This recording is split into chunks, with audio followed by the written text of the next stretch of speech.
See if it connects for these guys in there. Oh, Sean, be free. Good use of the grid. That should... There's sometimes a bit of lag, but hopefully that one will come through. Is that going to work over on the tubes now? I think it is. Hello, tubers. Sorry, guys. We was live, but for some reason, Tube didn't kick off there. Colin, how are we doing? Rib, good to see you. So, guys, yeah, just joining us. We're doing our live UFO UAP Skywatch tonight. Coming to you live from Wiltshire here in the UK. So, right in the heart of Crop Circle country and just down the road from Stone Henge. Long history of the weird and wonderful in these skies. Tonight should be no exception. Already got lots of tracks, but we need to follow them with our eyes. Oh, my God, not what is it catching there? But there you go. There's a fast one here. It is too fast for the tracker and too faint there. But yeah, we need to see them stop dead, shoot off at speed, change course or trajectory for us to know for sure if they are something a little bit a stranger there. Oh, it's a Sony A7 is the one. It's an older one, but you know, low light camera with a low light lens allows you to see lots on a clear night. So guys, yeah, as you're joining, say hello. Let us know where you're all watching from. Ask away any questions there. All good. Spotting what we got over there in AT. O2 are there. It must have been this one coming down there that is being tracked at the second. But another moving just above Vega there. Should we have a zoom in? Activated. So yes, need to see him stop dead. Or zigzag, loop-to-loop, anything like that. It tells us for sure that something a little bit stranger going on. The man-made objects up there, the satellites and things, they are falling to Earth in a big circle. So as soon as we see a variation on that sort of movement behaviour there, that does indicate to us that it is highly strange at these sort of altitudes. Obviously, we can also have things a little bit closer. And because the lens is a bit zoomed in, you can tend to see when they are that sort of close up. Where do we get to down here? Good spot in there, Sean. And Billy got my first telescope, and it's a little one, and it's amazing. I'm so bloody happy. I love that, Billy. That is awesome. Getting out there. Telescopes have been on my list for a while, but I'm a bit daunted by it, so I don't. But I think the whole thing is just got to get out there, got to get started. I always want to try and think, oh, what's going to be the right one? You never get there in the end. So at some point I will attack. I'm glad, Billy. Is it one that you can attach your camera to? Because if so, we want to hear or see if you do take any good images there. You can feel free to share those with us over in the Discord. Dan is in as well, Lethal too, and Lethal coming in with the gifts. Appreciate that. It all goes back into the stream, helping us improve what we're doing. It is very active tonight there. How was that? Oh, it's lost that track. Silly thing. Oh, there's a nice bright one coming in here. Zoom mode activated. There we go. Whoop. There, look at that one coming through. Nice. So as I zoom back out, follow it with your eyes. We need to see that anomalous movement to know for sure if it is something a little bit stranger. It's a good place to start, Billy, if it's the one off Amazon. That might be something that I need to do. Oh yeah, the tripod as well. At these distances, that wobble, God, that does get in the way. Tripod is key there. Vicky, how are we doing? Spinning around Mars, good to see you there too. Oh, C3 to C4, shooting star. Damn it, I totally didn't see that one when we're zooming in there. Good spotting. I do love to see a lovely shooting star. Lethal in over on the old tubes as well, across all platforms there. So yeah, if you're joining us, we're looking out for the strange and anomalous in the night sky live here from Wiltshire in the UK, right in heart of Crop Circle country, just down the road from Stone Henge. In fact, this little town had its own UFO flap here in the 60s and 70s, and it was absolutely fantastic. I don't know why we don't hear about it more. Always some stuff going on here. It's a little strange part of the world. SP, how are you doing? Yeah, this is real. It's a live camera in my garden. I can actually move it. There we go. Like, there, and move it back a bit. Get Vega in shot. So yeah, it's a live camera coming in. These are the skies alive. G-Wack, how are we doing there? Got now I've got the dance track shooting star in my head. I'll start singing for you there, G-Wack. No, we don't need that. We don't need that as well. Lethal as well, coming in with the shares, and Basic as well. Appreciate that. That is how we reach you all. We never know who's going to come in, what experience that they are going to share with us there. So we do appreciate your shares, your likes, your tapping away, all of that jazz there. Ryan, welcome aboard. Where are you joining us from? If you're new here, guys, do say hello. Let us know where you're watching from. Ask away any questions. There's no silly questions at all. We want to hear from you all there. And if you're curious, somebody else in the chat will be as well. And when was the last time you saw something you couldn't explain? That's a good question.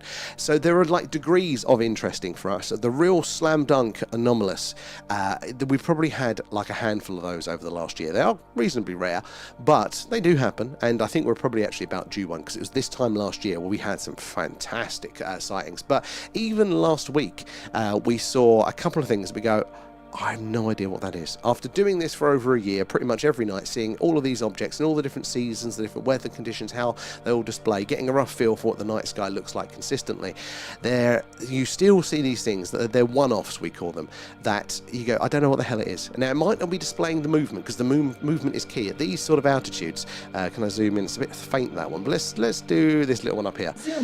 You're seeing, let's see, it's very faint, that one there, but you see that one just in this circle here.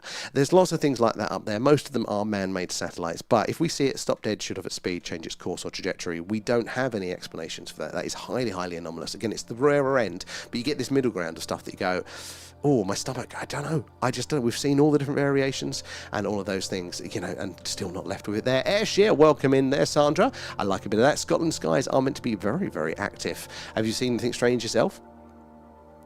And a possum, it's a satellite. There's lots of satellites up there. In fact, statistically, most likely each and every one of these ones that we're going to see tonight are going to be man-made satellites. That is the boring answer. There's a lot of them up there, but that's why we're tracking them. We are looking for the ones that do something strange, that display behaviors that satellites just can't do, and that is where the gold is. Again, it's much rarer, but there are no explanations if we see these things stop dead, shoot off at speed, change course or trajectory. Now, if this one here, for example, if this one just carries on slow and steady like this, doesn't change its speed, doesn't alter its course, anything interesting like that, then we are not given any information to say that it is anomalous at all. Now, so most likely, statistically, it's going to be a man-made satellite, but it doesn't mean that it is 100%. Again, most likely is, but not 100%. These things that we're seeing tonight flying around, most of them will be man-made satellites, but they have been seen long before man had satellites up there. Not to the same degree, but yeah, there were things up there in orbit reflecting the sun's light back down to us a long, long time before. Recorded, and there's a couple of scientific papers out on that now, so no idea what they are. So the skies are actually a lot more anomalous than we think they are. Not yet, Sandra. I'm sure the more you look, the more chance that you get to see. I hadn't seen anything strange. It was only moving here to the country and going, oh my god, how clear is the night sky, but also, you know, spending the time looking, that we do start to see things. So I'm sure it won't be too long for you there. Jazz as well, where are you joining us from? Good to have you in there. The moon was looking great tonight. So I've been checking, because we've got the lunar eclipse coming up, haven't we? And I don't think it's going to be high enough in the sky for us to catch. I think it's from my garden. I don't think I'm going to be able to get the camera on it, which is really frustrating, because I was hoping how cool that would to be able to catch that one. It'd be awesome. Private Tomcat, how are you doing? Good to see that. And the purple light, that is a star called Vega. So think like our sun, Zoom mode but burning slightly different things, much younger, much bigger, much hotter there. In fact, it is 300 times the size of our star, the sun. Crazy to think. Our star isn't particularly big. It's big for us, but out of stars, it is pretty small indeed. DJ, how are you doing? We're all good here. How's the little one? Kate is in as well. Good to see you there, Kate. Did you get any sleep? There, Sandra coming in, and Nick coming in with the follows. Where are you guys joining us from tonight? If you're new here, guys, we're doing our live UFO UAP at Skywatch, and we're coming to you live from Wiltshire here in the UK, which is right in the heart of crop circle country, and just down the road from Stone Henge. So a long history of weird and wonderful. Do help us spot the weird things. If you call out in the grid A2, for example, you use the square, whatever it is, then that will trigger the boxes to arrive on the screen, drawing my eye and everybody else in the chat to the action. There's a bit of a delay, so if it's a moving object, predict the square you think it's going to be in, and then it will come through. There, GW on the tube as well as on the bedroom wall. GWAC, that is the pro move. I do like it. I'm seeing those images there. And Sir Paul, thank you for gifting the membership. Very, very kind of you there, as always. Private Tomcat, you got the membership. Excellent there. So, Tomcat, you will be able to join us on our next deep dives. A little thank you to our members and Patreons, etc. We look through, it's our UFO homework, all of the documents that have been declassified and leaked. They're the latest files from the US, all of that stuff. And we're doing some really interesting ones at the minute. We're doing the MJ12 documents, the shadowy organisation that is meant to be responsible for the secrecy and the reverse engineering. And it was interesting. Oh, and Paul. Nom nom nom. Thank you for feeding Alan too. It was interesting to hear Robert Bigelow discussing the hitchhiker effect at Skinwalker Ranch earlier, and to why he sold up. So yeah, I find the hitchhiker effect very, very interesting. I think there is an explanation for it. Doesn't mean that it's not real, In fact, it's quite the opposite. But I don't think it's what people actually expect it is. My 2 pence on it there. Yeah, it's crazy, SP. So that is Vega. And if we move the camera slightly, this is going to mess up the tracker, I think. This way. Right, the one right on the red line here. Sorry, it's thrown the tracker off. This one here is also a bit purple, but it's a bit bright tonight. So that one is Deneb, and it looks very similar normally. It looks quite purple, just a little bit dimmer. So Deneb is here. Vega is here. Vega, 26 light years, 2,600 light years away from us. Oh, I won't move the camera back just yet, which is also cool to think the scales of space there. How you doing, Paul, there? And the moon is low here in Plymouth. Yeah, I've been looking ahead to see where it's going to be. I think it's going to be too low for us to do the thing. But when it is the right height, we're going to be doing another moon watch. So guys, so it's a UFO hunt tonight. It's a clear sky. We are going to be looking to the stars to see what we can see. Anything anomalous there. Cloudy nights, as often happens here in the UK. We do an alien radio signal hunt where we search the hydrogen line, and that is the channel on the radio dial that scientists theorise that if ET's out there, that's where they put the message, where the wow signal was heard. If the moon's up, though, we haven't done one in a while. Sometimes there are strange things seen on, off, and around the moon. We've seen them as well. And yeah, that's what our moon watch looks like. So hopefully we're going to get one of them pretty soon there. Carl is in the house feeding Alan too. Nom, nom, nom. Thank you for that one. Lazoid as well there. How are we doing? Welcome aboard. Lynn as well, and Maxi. Guys, where are you joining us from? Say hello. I'm across 2 chats tonight. I'm not too far behind in the conversation though. But yeah, do say hello. Let us know where you're watching from. And get any questions, ask away. There's no silly questions here at all. Even if you're not fully sold on the idea of aliens visiting us over this distance, that's pretty cool as well. So all good for that one. A up as well. Nom nom nom. Feeding Thanks, Alan. guys. Appreciate all the gifts, the subs, the members, guys. It all goes back into the stream, helps prove what we do. We're so close now to our Rendlesham Forest target there, so it's going to happen. Exciting times there.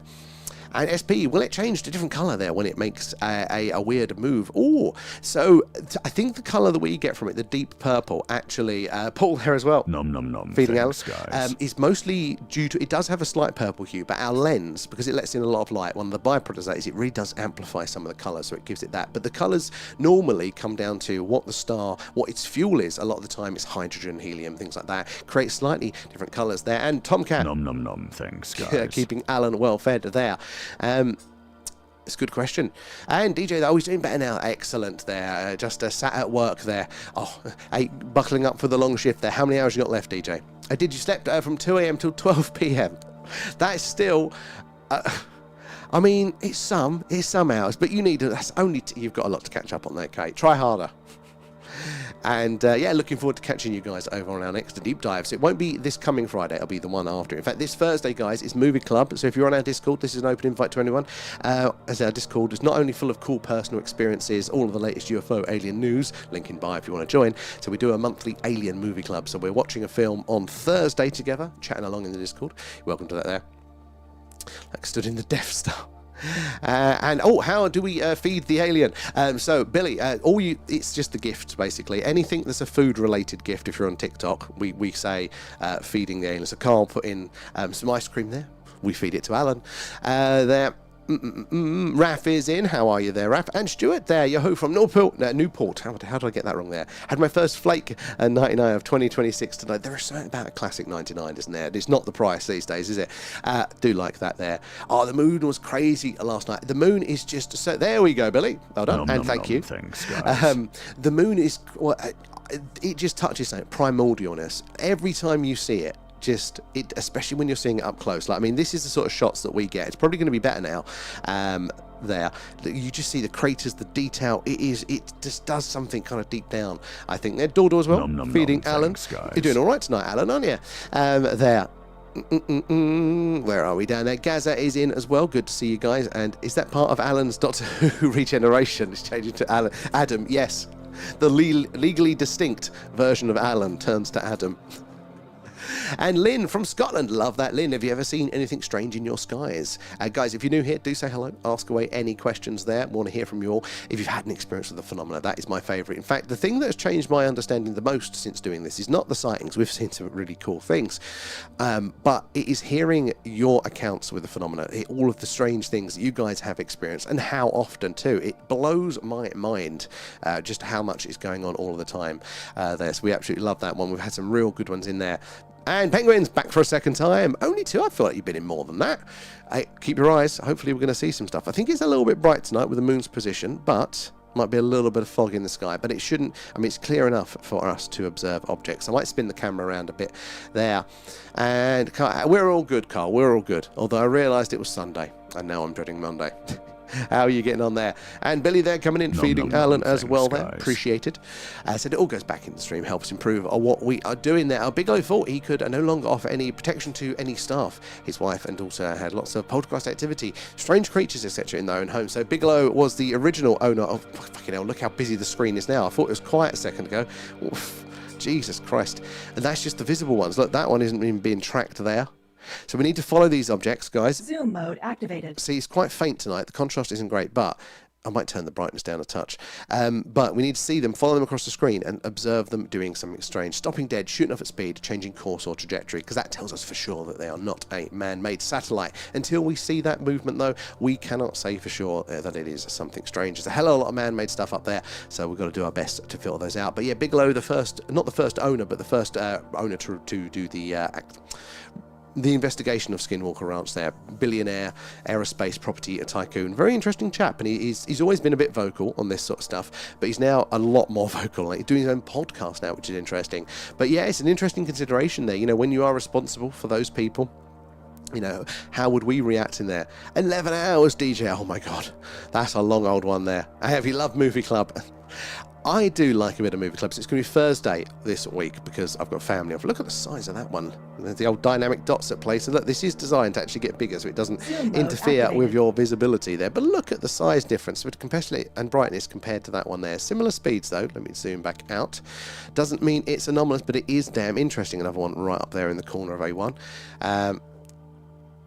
Try out as a miracle with my friends. Yeah, actually, that does sound, you know, like a luxurious line for that. Yeah, so Thursday, it's, you know, because I've got family over on the Friday, typically, so we're going to have to shift it to Thursday. Only way to fit it in, I've got some dinners to get on with there, and Dawdle's in there, Kate's in there. Feed him, exactly. We have got a sticker somewhere that says feed him. If I have to deal with him, he doesn't get fed. He's just all night long he's up there. I see the little crack of the bedroom door, and it's like the antennae come around like that. And I go, Alan, no. Alan, no. It's just bugging me all night long for a probing there. Orspurster there. I totally got the pronunciation wrong. Welcome aboard. Where are you joining us from there? And Billy coming in. Look, there we go. Here is a plane, guys. So this is a good little example of what aircraft look like on the screen. Activated. We do normally have a flight radar we can bring up, but it's buggered today. But look at the colours on that one. Look, coming through there.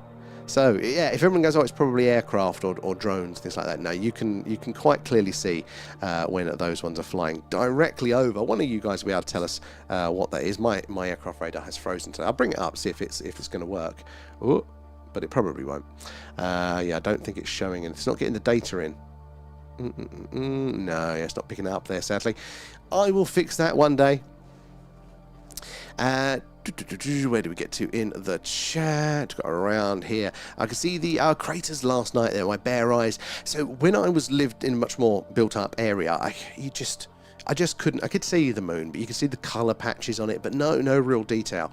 And an ex of mine, her dad was really into it. Years and years ago, was into it. Had big, massive telescopes at home, and I wasn't really interested at the time. But you soon just seeing the image of the moon's surface as you're walking past, go, oh my God! Seeing it up that close, it is insane. So we do like to do a moon stream there, especially now it's easier. Everything in Scotland is strange there, especially the Scots. Raf, that was Raf, not me. And Jonathan, how are we doing there? You're agreeing with Raf. And I learned a thing today about, oh my God, I can't even pronounce that one, Kate. Kaiwathate? No idea, you have to spell that one out quite literally there.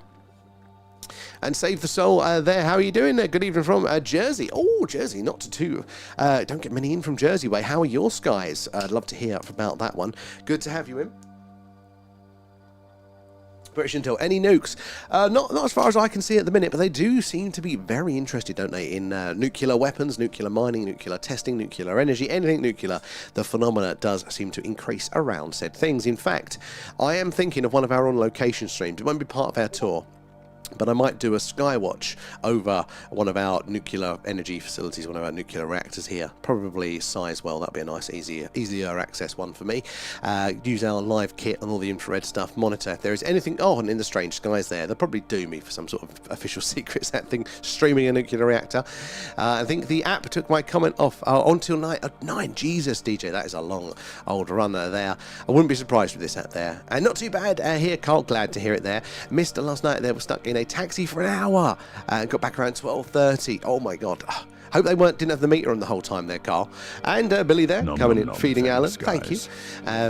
Short, I have been to Rendlesham on a geocaching trip. Walked the whole area to see the UFO monument there. Plus, went to the Gamers Field where the lights were seen above the cottage. So, Shortfolk, could you tell me what field that one is for that? I think I've got a rough area for that sighting, but I don't know 100% because, yeah, I think I've got a good place for us to do the Skywatch from our UK. So, guys, that's where it's all going at the minute. We're saving up to get the show on the road. Occasionally, we do the Skywatches on local places where there's been some sightings, but we've been trying to improve our kit equipment, get Starlink so we can connect anywhere and do a stream from. We want to do a UK UFO hotspot tour. So, we're planning to kick things off with our Rendlesham Forest, the site of the 80s landing / crash, whatever that was, outside the US Air Base, back in the early 1980s.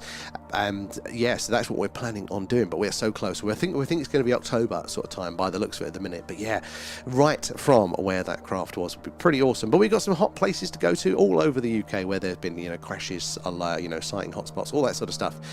This is the tracker. It picks up the unseeable ones, but can't the bigger ones. It got the bigger ones eventually. I've actually reset the tracker tonight, Raph. So if you notice, it is holding the locks a bit more than it has been, but I think it's now getting worse with the predicted paths. So you win some, you lose some. You love the tracker, don't you, Raph? There and. Billy coming in with all of the gifts there as well. We'll say it, Fed out. Nom. Thanks, guys. Thank you for those. Yeah, I spent the day in hyper focus on awaiting more on my Salem book there. Come off rare. Writing off when your Salem book there. Come off rare and realised it was dark. I do love those hyper focus. The amount of stuff that we get done, I get done in those ones. But the problem is knowing how productive I can be. Nothing else meets it then. So I never feel like I'm meeting my demands unless I'm in those states. I had the opposite of that day today. I was trying to learn how to sit down and do nothing, and so I put Lord of the Rings on. Everybody says that's what you should do. It's a long film. It's distracting enough. Didn't quite go to plan, but it was a start. It's a start there. The Glaswegian obsessions with traffic cones on monuments. I've seen that, and I saw some people over in the US doing it to the Lincoln Monument during the old what's it called, the football was on there, and I was like, will the Yanks take that for what it's meant to be, or is that years in prison? And as Leanne says there, keep tapping the screen. We do appreciate it, guys. It is the likes, the shares, the tapping away, all of that stuff there that really does help us reach more and more like-minded people like yourselves. And the more eyes and minds we get on the old phenomena, so the more we can all piece this puzzle together. You never know who's going to come in with what experience that they are going to share. But if you are new here, if you just scrolled on, we are doing a live UFO, a UAP, a Skywatch, and these are the skies live from Wiltshire here in the UK, which is right in the heart of Crop Circle country and just down the road from Stone Henge. So a long history of the weird and wonderful in these skies tonight should be no different. It's lovely and clear and very, very active. Don't rely on the tracker, but it is a good guide to highlight where there is movement, although look at that one going off. I'm not sure what that's picking up. Eventually it does tend to get most of them, but this one it snuck through. I wonder why that one snuck through. It's not even tried to track that one. Strange. But we need to see these objects stop dead, shoot off at speed, change course or trajectory for us to know for sure that they are anomalous. Until they do that, they're probably just man-made satellites. But keep spotting. Osper there. Best regards from Haarlem in the Netherlands. I love it there. So how are your skies, Osper, there? Spurt, sir, sorry.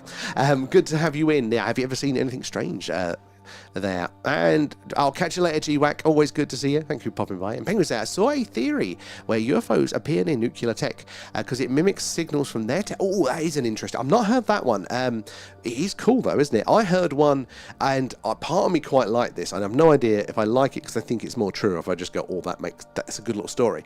But basically, one of the things that I think is going to be a big part of the phenomena that people see, not all of it, I think the classic extraterrestrial component is going to be some of it. I think the time and the dimensions, these are all areas as explanations that we have to consider with it all. But in particular, the plasmoids, I think, are going to be a big part of this, and that is the idea of sentient plasma caught in a magnetic field. We are so close, I believe, to announcing that as a real thing. Going to be really cool.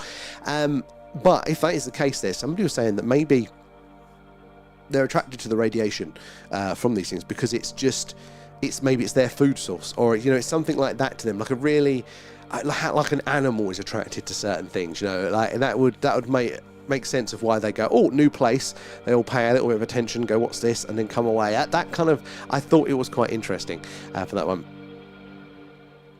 And where are we down here? Grimmage, how are we tonight? Feed him exactly. And was certain I had a UFO experience until 3 days later I saw a confirmation on Facebook that it was flares, and they really do look odd from a distance. So Grimmage, yeah, you're not wrong. I used to laugh and scoff at the write-offs for flares, Venus. I haven't seen Swamp Gas myself to confirm, but I think there was something else as well. And I've slowly kind of gone, actually, I can see how people make that mistake with these things. So in particular, I don't think I'd ever really noticed Venus in the night sky, but around here, when it does come in range, it is really big and it is really bright, compared to a lot of the other, planets or stars that are in the night sky. Quite low on the horizon. It does look a bit different, so I could totally see that one. But it was one of our recent UFO on locations, the old Iron Age hill forts that surround the town, where back in the 60s and 70s people would have a lot of those sightings. And it was, what was it now? There was a military helicopter out there because we were right on the edge of Salisbury Plain training area. So technically that hill fort is actually on the training area as well. So they were, the helicopters out there dropping flares. Didn't see the helicopter at first, but we did see the flares. Now I've seen flares in daylight and stuff like that. I've seen it quite a few times, so I kind of know what flares move like. But I think it was at night, without the points of reference of the sky, just against the black of the sky. There was none of that. They seemed to just be stationary, and it was only when the military helicopter went past again and did some more dropping of the flares, you go, oh, so I can kind of see it. It's there. Oh, is it a Royal Dutch airline flying? They don't normally fly directly over us here. Good spotting though. Amsterdam to Buenos Aires there. And Ray's Astrophotography had some great footage from over London last night, as well as an asteroid and bolide exploding over Germany there. 28 different people doing video reports, of the German people. That is, it is good in a way now that we can be more connected to these events. I think just lay people having a relationship with the cosmos, even if it is just seeing cool videos with bright things coming over us. Trying to think that even pre-internet days, I hadn't experienced, I hadn't seen anything like that myself. So now at least we can all get on board with that one there. And Billy feeding Alan there. Dom, welcome aboard. Where are you joining us from tonight? Guys, if you're new here, do say hello. Let us know where you're all watching from tonight. We want to hear from you all. If you've got any questions, ask away. There's no silly questions here at all. I'm about 8 minutes behind reading the chat because I want to read all your messages, but it won't take too long to get through to you guys there. And it's a gemstone, and it's the only one of its kind there. Nothing else exists with its makeup on Earth. All right, that's interesting. I want to hear more. And Leanne there coming in with the gifts. Thank you for those, Leanne. Jersey skies are clear there and the stars are out there. Love it. Have you ever seen anything strange up there? Because there was one report that I heard a while ago, and it was an air traffic control report. And it was the voice recordings from the pilot talking to air traffic control and air traffic control talking to other pilots in the area. A massive, big, bright orange orb object. It was it was such a good, if you can find it, listen to it, guys. It's really, really awesome there. And strange lights are dancing over the London skies. So he caught that as well. Born in Guernsey as well. There's where are they? Keeping him fed and watered. Yeah, keeps him at bay. And Leanne coming in with the shares. Appreciate that, guys. It is the likes, the shares, the tapping away, all of that jazz there that helps us reach more and more like-minded people there, like yourselves there. More eyes and minds on the all phenomena, the more we can all piece this puzzle together. I'll predict your text errors there. Farmers, not gamers. I did wonder for a second there. Nice lilac in as well. And it's made of 3 elements there: bismuth, antimony, oh my god, and oxygen. And apparently it's a really difficult thing to make. So bismuth always gets, I'm not like a gemstones guy, I don't really know a lot of these sorts of stuff, but Leanne, if you are watching, I just saw you in the chat, bring up my bismuth. Bismuth is weird. Bismuth is weird. And when I first saw this, I think it's technically a metal, but when I first saw this, bismuth crystals, Google them, weird, it jumped out at me and I was like, oh, oh, there's something quantum about that. There is something weird. And I didn't know what at the time. And the more I thought about it, the more ideas I kind of had around it. And it turns out that actually bismuth is one of the main... It is weird. It does have some very weird properties. And it's one of the metals that is often... discovered when people get the crash wreckage, and it's, been tested by scientists. Bismuth is a part of that. So maybe that's part of it there. It's a weird metal. Also heard a theory that they could hang around power plants because it would be a good place to store UFO craft. Oh, because air bases and military bases are too sus to hide where the radiations and the radiations is going to be masked. That actually didn't consider that one, Penguin, but that is actually a really good idea. Yeah. Because this thing with radiation, it is very, very detectable. Here's a big flag saying, ooh, I'm over here. So that is actually a very good shout there. Leanne coming in with the extra gifts there as well. Thank you, Leanne. Oh, and Carl. Bloody hell, Carl. There's a ton there. Thank you, Carl. Appreciate that. Oh, back into the stream. Oh, yeah, we missed it. They were a little bit earlier, the old Starlink train. Is it not going to come round again for us? Literally one crystal found in mine. Only the what? As in literally the only ever discovered it once. Okay, that is interesting. There. Doing nothing makes my brain sweat. Yeah, 100% up, 100%. But apparently that's the way forward. Apparently, I'm trying it. It ain't working. NASA rescue mission for a failing telescope failed. Oh, damn it! That's a shame. I mean, they've extended the life on a few. Of their things, I mean, think how long Voyager's been going on for, so we'll give it to them that. They're not going to win them all, but that is a shame there. Was born in Guernsey. Oh, what is that like, living somewhere like that? And then I assume moving to the mainland now. And you only moved to Jersey at 70. Oh, okay, so you've actually had different island experiences like that. Okay, pretty cool. Anything over on Guernsey or Jersey? And... where are we? And Cody there, is there life out there? This is the question. So I would say yes. And I think mainstream science would... Well, mainstream definitely now thinks there is. The reason that there was a question around that was mostly because all of these other stars that we're seeing here tonight, we'll zoom in on Vega, Zoom mode like activated. This one here, Vega, we didn't know if there were planets around them. Our solar system could have been weird, could have been unique, and that's maybe why, life would have been special. But now we are just about getting the technology to look. It turns out that we think pretty much all of them do have planets around them, or at least will form planets at some point. So now that it's just a numbers game out there. So even mainstream astrobiologists there, they do think life is pretty much abundant. And you know what? There are a lot of signs, and there's been a lot of signs for a long damn time as well. The reason that we haven't had that confirmation is mostly because it's not a lack of evidence or a lack of interesting indicators. It is just a lack of our ability, our technological limitations from all of these things.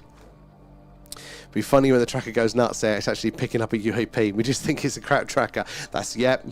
Oh, look at that one. It's doing the loop-de-loops. To be fair, there has been a few. See where it's doing the offline here? So it's going to go red there, just like that. But I have seen it, right? Okay, so this is the curvature, obviously, of the Earth. They're in orbit.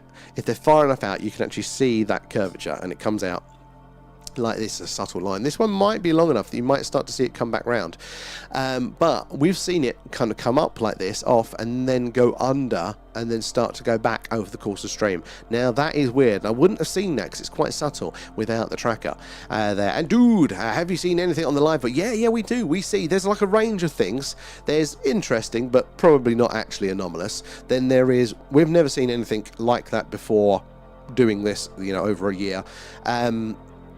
But still, it's not giving us the slam dunk. It could technically be, technology from Earth or something like that. And then you get the real top end, which is much rarer, but we've seen it about 4 or 5 times.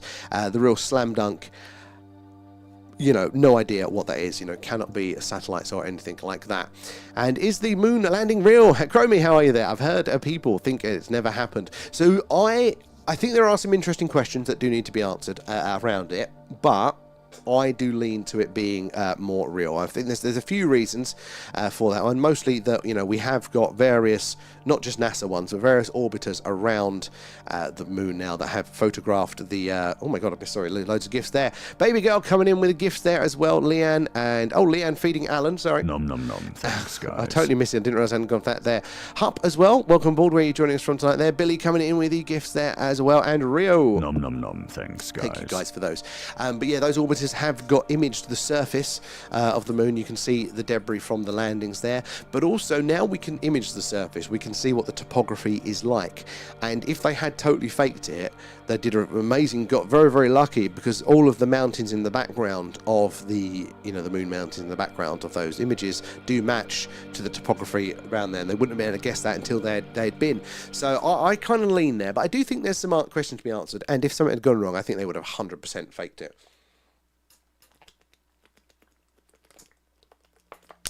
Oh, I forget about water. Nathan, how are you doing there? And Penguin, if plasma life forms exist, since the sun is made of plasma, couldn't that technically be a life form we don't understand? Maybe it could eject plasma, beings like a queen bee. Penguin, you're not far off the mark with this at all. Like, well, I mean, saying not far off the mark, as if we would even know. Now, honestly, there is, and predating the plasmoid theory, people have actually thought that. There is, I think it's panpsyism, panpsychism, something like that, that talks about, the sun potentially being conscious, the bodies up there, larger objects being conscious as well. It's really interesting. Really, really interesting, and there potentially is some evidence to support that one. Always TikTok having a bit of a sulk there. Hopefully it's going to sort itself out. I don't know why we've been having issues again recently. Last couple of nights, it's been crap. It goes through phases. We will get fibre soon. Let me just check my little detector here to see if it's going off. If it wants to load. Oh, come on. My little detector has frozen. Come on. You piece of crap. Let's restart it. Nope, I think it's frozen itself. Okay, it's all going a bit Pete Tong there. Where are we down here? And an X there. I'll be in and out there, shaking it all about there. There's loads of mods on hand. We're all good, but always good to see you there, X. And Chris, good to see you there. How are you doing tonight? Guys, if you're new here, do say hello. Let us know we are all watching from tonight there. We want to hear from you all. Ask away any questions you may have. If you've had an experience with the highly strange, again, do share that. We want to hear about that one too. Especially whilst waiting for the action to happen on a stream. Heavy metal. Oh, it's a heavy metal there, and the crystal is a reddish colour and more dense than concrete. Now that is pretty cool. I might need to add one of those to my questions there. And bismuth is amazing. They have a chunk. Bismuth crystals they're phenomenal. Have a look at a tesseract, right? And then tell me that that's not what a bismuth crystal can look like. Right, there's a quantum thing to that there. And Billy, what's your opinion on Area 51? So I think I go with Area 51. I think quite a lot. Cody, welcome aboard. Where are you joining us from tonight? So Area 51, before it was recognised, before it was official, and it's only recently, this Obama was the only one that actually officially recognised it, but it was kind of out there for a while. But its first little hint into the public, the zeitgeist, was from the UFO stuff, and I think that's pretty interesting, isn't it? The idea that how did people get that right if they were faking it? That it's the perfect place. Where would you put a downed alien spacecraft? You put it in your super secret aircraft research and test facility in the middle of the desert. That is the perfect place for it. It's exactly where it would have gone. So they kind of got that match right before people really knew of Area 51. So in the moment we walk in the north-northeast direction, the boundary fence is towards Cape Hall. Oh, okay, yeah, right. So from the moment you walk north-northeast, direction, the boundary fence towards Cape Hall. Yeah, okay, right. Yes, I think I know where that is because I saw Cape Hall Common, which I assume is Cape Hall Green. There. They only ever at all worldwide. So they've only ever found it once. That is very interesting. Think of the ones we are yet to discover, or maybe we missed our opportunities to. What is going to be out there in all of the vastness and the variations of space, all of those different environments? Oh, not another one tonight. That is a shame. The Starlink trains are cool when they come around, though.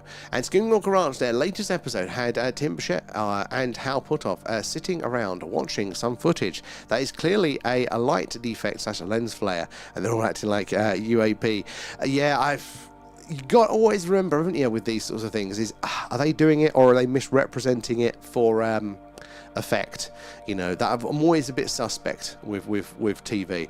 That being said, doesn't mean that all of it is going to be necessarily, you know, to throw it away. But sometimes there was. We was talking about the radio mics last night on there. That was something for me. Currently sat in a museum in the US. Of course, it's in the US. Just shows they can't be trusted, or they don't. Well, that is one thing. If it is, you know, as it looks there. Yeah, and it's very brittle, though, and have to handle very carefully, very much. So, and Dark Stars, how are you doing? Where are you joining from tonight? Starlink satellites have a lifespan of about 5 years. They're designed to be replaced frequently. Well, with the advancement of technology as well, you don't need a longer one, do you? You know, they've upgraded the tech. You know, it's going to be more efficient. You know, handle much more data very quickly. In fact, I think they're pushing the boundaries, aren't they, with Starlink? Those satellites. They want them as low as possible, and where they're putting them really, really low, they're actually burning up really quickly, which is quite interesting there, because all of those heavy metals that are in there, in part of the craft that it's made out of, that all burns up too and goes into our atmosphere, which is one of the things we now have to be worried about there. Lethal coming in with the gifts there as well, and X, that almost the Skywatch on a tablet as side chopped off. What? Are you holding it horizontally? It shouldn't do. X, can you send us a screenshot of that? So how would that work? That's very weird. Tap, guys. Thank you, Billy. Guys, it is the likes, the shares, the tapping away, all that jazz that does help us reach more and more like-minded people like yourself. Say, the more eyes and minds we get on the phenomena, so the more we can all piece this puzzle together. I'm going to turn the brightness down a touch because it's looking a bit washed out. I'm going to see if the contrast helps us a little bit there. So we'll lose some of those stars around the edge, but let us see if that actually ultimately helps things. And where are we there? And Morningwood, there is no curvature of the earth there. Some rapper on TikTok told me it's flat. Damn it, it's true. You've caught us out there. And never mind how you're doing there.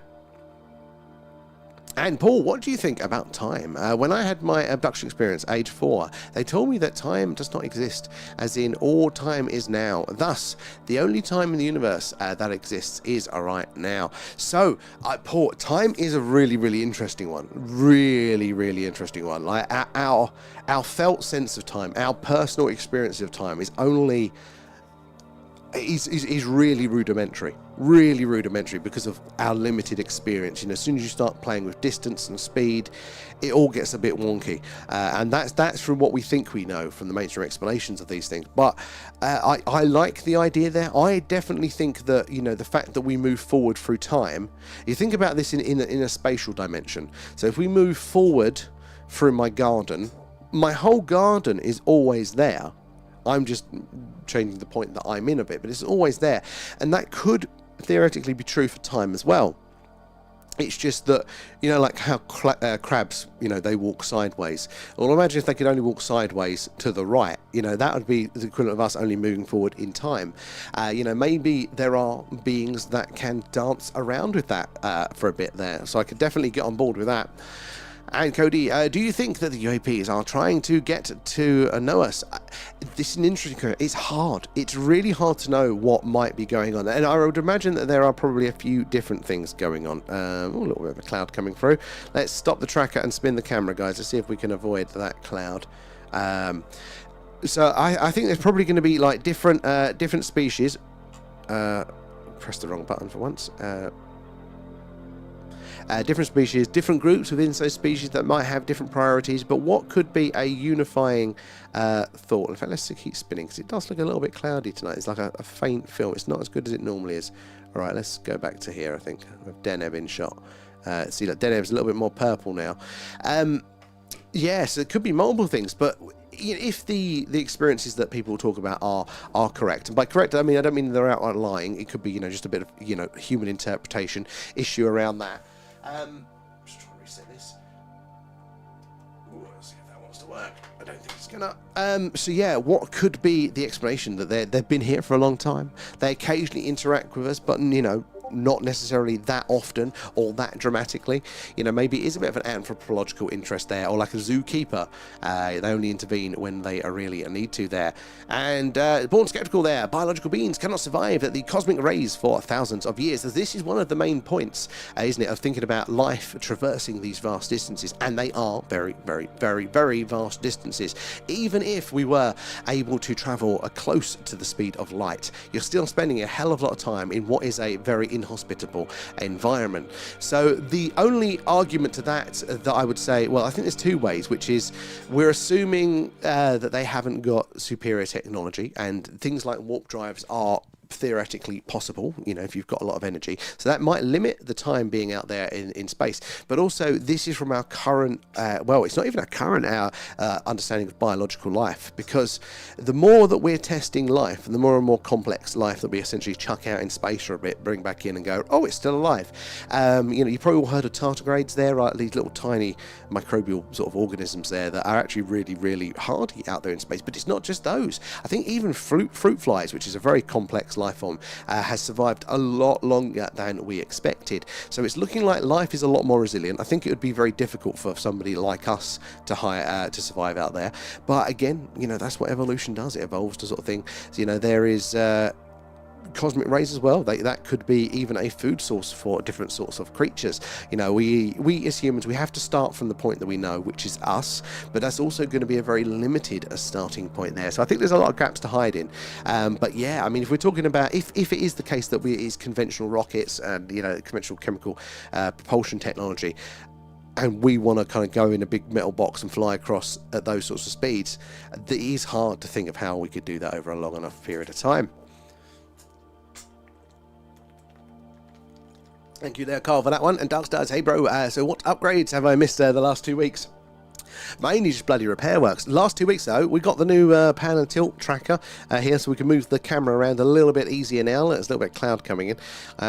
It's still managing to track through the cloud. I'm actually happy about that. But yeah, we can move this around a bit more resiliently. We are so close now to our being able to do our on-location live at Rendlesham Forest, kicking off our UK UFO hotspot Skywatch tour. So that's pretty exciting. I'm still waiting for something so we can start to use the dog whistle and start potentially summoning them in. Yeah, TikTok's having a bit of a sulk there, I think. Should be all sorted. No, I spoke too soon. Yeah, we're looking like it's high demands. Somebody's doing a lot of downloading locally, which is frustrating. And Marcus, how are you doing there? And X coming in with the gifts, guys. Appreciate that. And Betty and Barney Hill are the first to claim a large-eyed greys. Before that, they were green with antennae. So there's a lot, I think, about popular culture that comes into these things. But it's not technically true that it was Betty and Barney Hill. They were the most, I think they kicked off the modern phenomena there. But that being had been described a long time before. But again, it's much, much harder to find. But there are lots of differences between the... This is the thing. I think it's no coincidence, guys, that the modern UFO phenomena kicked off just as we as a species were starting to look at the sky and think about sending man to other planets in big metal spaceships. And then lo and behold, how we interpret the phenomena is, little green men from other planets, from distant stars, crashing in metal spaceships. There does seem to be this, if you look back throughout history, you look through early religious stuff, texts there, all different cultures, folklore, modern ufology, all this sort of stuff. If you take away what the human interpretation is, what we think we saw, but look back at the raw sightings, there does seem to be a common thread of similar things happening for a very, very, very long time. Now, is one going to be more accurate than the other, or are we all just doing our best with the cultural lens that we have at the time to explain these things? So I think there's definitely something going on, and I do think there is a plausibility to the initial extraterrestrial angle around all of this. Little green men coming from other planets, but that's mostly because there's just so many now there, that life is going to be probably abundant. And if it is possible, somebody would have done it. That tends to be the nature of these sorts of things. Whether it's as active as everybody says, or whether that's another sort of component of something else going on, that could be it there. Benjamin, how are we doing there? And time exists there, and why did they invent clocks and watches otherwise? So, well, the measurement of time is around. So time, as in time, exists so it's a fundamental property of the universe. You know, it is, again, like that spatial dimension. It exists in that sense, but it's probably what I imagine that the aliens meant was that time doesn't exist as in how we can perceive of it. But the scientists have actually tested this recently. They created a very, very simplified mini universe, and therefore, and they measured it basically, and yeah, time seems to be a fundamental property of that. You know, and it is simply in the same way. Look, for me to move Alan from here to here, space has to exist. There has to be that what do you call it? There's a word, dimension. There we go. So lateral dimension in space. Otherwise, I couldn't move him that way if it didn't exist there. Same with time. You know, for us to move to explain how something was somewhere else and is now somewhere else, you need to do that through another dimension of time. And so, you know, when work starts spinning, or what work, or big part of my own research there, I have evidence of the plasmas. Oh yeah, Nathan, you said you had some good footage. Did you show that in the end? I feel like you did, but it might have been somebody else. I'm bullish on the plasmoids. I am very bullish on those. I think that's going to be a lot of it, I think, for us there. Not all of it by any means, but a lot of it there. And Cody in the UK, just like us. Guys, we are coming to you live from Wiltshire here in the UK, which is right in the heart of Crop Circle country and just down the road from Stone Henge. So lots of strange things in these skies, a couple of clouds, but we'll spin the camera around in a second. It's not preventing us from seeing moving objects, so it's not too bad at the second. But yeah, do say hello, let us know where you're watching from tonight. Make sure you're following, subscribed, whatever it is, wherever you are, because we are on pretty much every night. Clear skies, well, slightly clear skies. It's the UFO UAP Skywatch. Cloudy nights we do an alien radio signal hunt where we search on the hydrogen line, which is the channel on the radio dial where scientists theorise that if ET's out there, it's where they'd put the message, where the whale signal's heard. And at the minute, we're also pointing to the same patch of sky as where the whale signal came from. When the moon is up full and we can be bothered, it looks like this. We're due one very soon, and it's going to be very cool to see. Yeah, so make sure you're following, subscribe to get those notifications when we go live there.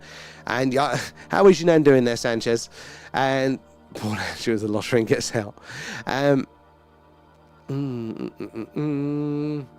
Expedition. Oh, what are they doing tonight, X? What are they looking at there? And Lee, it's a good night. I'll catch you later, Lee. Hopefully, we're going to start to come on a bit earlier. Might be a hang around a bit longer there. Tawati, there, how are we doing? There, greetings from Germany. Good to have you in. What have you got any good UFO lore? Have you seen anything strange in the skies of Germany? Very good. Welcome aboard there. Is Area 51 still on fire? Probably. Everything seems to be on fire at the minute. I don't think it was Area 51 as in the base itself. There's not much to burn out that way. It's a very large training area, and then they divide up, like on the map. They just draw a square around this chunk there. So I thought it was nearby. It was wilderness nearby. Yeah, it's quite arid out there. I mean, there's scrubs, but there's not much for that to burn, I suppose. X coming in with the gifts there. And MG Tiger, how are we doing there? More likely to see them looking downwards into the deep sea trenches from satellites, Azores, Chagos, and near the Antarctic. So, I mean, this is the thing.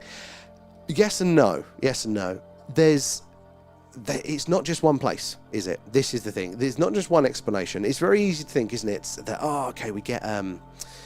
Oh, that sounds like a good theory. That doesn't mean it's going to be all of it. So the seas are alive, and it makes a lot of sense of why they are going to be interested in that. Like, if you can find liquid water, out of all the variations on environment in the universe, liquid water is pretty consistent and pretty abundant. So it makes sense in the same way that we'd love to go somewhere with breath of air. Liquid water is going to be a great place for them. Pressure, radiation levels, acidity, all that sort of stuff is all very temperature or normally very similar. So it makes a great little height, and it's away from us as well. But they're not just going to hang out in the water. You know, people have been seeing them over land for years as well. So yeah, it's always worth checking everywhere. Photos on the Discord, Rib, thank you for that. And X coming in, feeding Alan. Thanks, appreciate that one. Where are we down here? My name, morning, exactly there. Yeah, it was a week or so ago. Yeah, I think it was there. The 24th of July. No one allowed on to put out the fires as above top secret clearance is required. Now that sounds hilarious, but also hilariously about right, doesn't it? For it there. Yeah, I think you might mention that. Sent the screenshot of margins on the tablet. Oh, excellent. Thank you, X. I'll check that one out.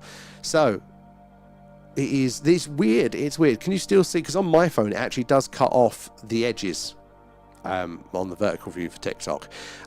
So can you still see the letters? I'll have a look. Actually, let me see if I can load that up now rather than just asking away there. And Cody as well there. James Webb is amazing how it's sending signals millions of miles away, and struggling to get my phone signal.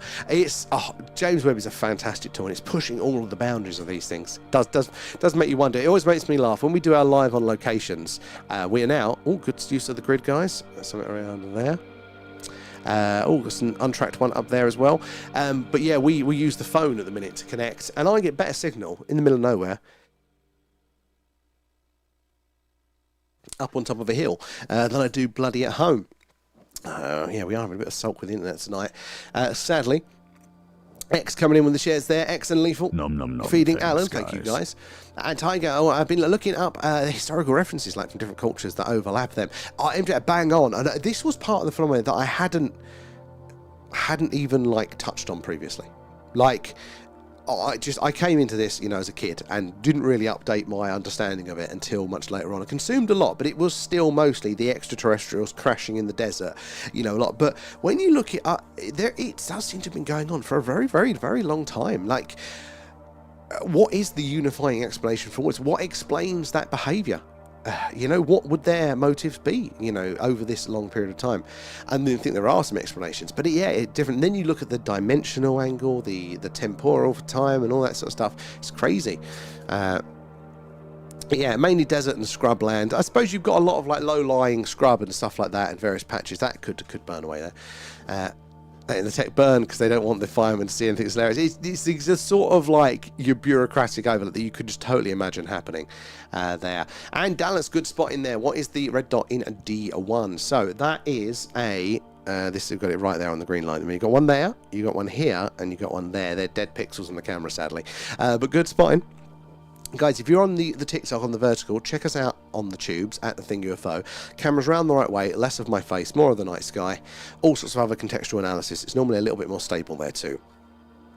So you're not getting the full experience with the vertical view. Now, I might have had a time slip in school. Sat down in class, looked down at my sheet, and bam, it's 50 minutes later there. The bell goes off. I didn't fall asleep or drift into a daydream. Interesting. Time doesn't operate how we feel that it does, because how we feel it does, our day-to-day experience of it, we get a gut sense of how it works. But that really isn't the case. It's not what the math says about time. It's very, very weird. So I think there's going to be a lot of little pockets of possibility like that there. And never mind, I was trying to find the old S4 site on Google Maps recently, and on the east side of Papoose Lake there, I found a black hill with the side cut out of it there, with a bus turning circle next to it. Oh, I couldn't see that on Earth. I've had a look, but that is interesting. That actually probably misses. That probably lines up with what Lazar was saying there for that one. And Kate posted a pic of it in the Discord there because my brain is stuck on it for some reason. That just means there is value to it. That is your subconscious telling you there is something of value here. So it is worth sometimes going down on those little escapades there. Hang on, is my thing going to load? Is it in the general? Oh, there we go. It wasn't loading. Oh my god, there's so many more here. Oh, I love your bismuth there. That is very cool, Rib. There is so. Can you imagine if that had been, because the way bismuth crystals forms is on an impurity, isn't it? And then it builds out for it. Imagine if that had made the full shape that it wanted to. The cuboid of that. It looks exactly like a tesseract. And the rarest gemstone mineral. Oh my god, it looks like a proper bloody, a proper gemstone, doesn't it? You can make a ring out of that. That is very cool. Right, where was Agent X's thing? Let me have a look while I still got my phone up, guys. Sorry, slight break second, lads. I'm just doing some admin. Over to that one.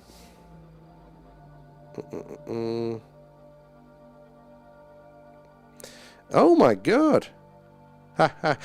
So actually, you are getting the full screen there, X. Thank you for sending me that one. Yeah, it's just because it's designed for mobile screens, it's got nothing to fill the side gaps with, so you're actually getting the full experience there. You're getting a little bit extra. Appreciate that one. Where are we down here? And Mango. Oh, I was just now watching the ISS live, the Send channel, and just got blocked without explanation for asking any UFOs crossing tonight. See, that is ridiculous, isn't it? There, like, at least even if they're not believers on that, and that's fine. But to be so reactive like that, it is just not. It's not good, you know. It's not good. I mean, we let people in that are skeptic. That's totally fine. Yeah, they get a bit touchy about all that stuff, and I think it's the inability to hold those things lightly. It shows you that they're working off of emotion and not of scientific principle. There, Area 51 of the moon. Rubbish. Just looked. The Area 51 of the moon. I haven't seen that one. X coming in with the shares there.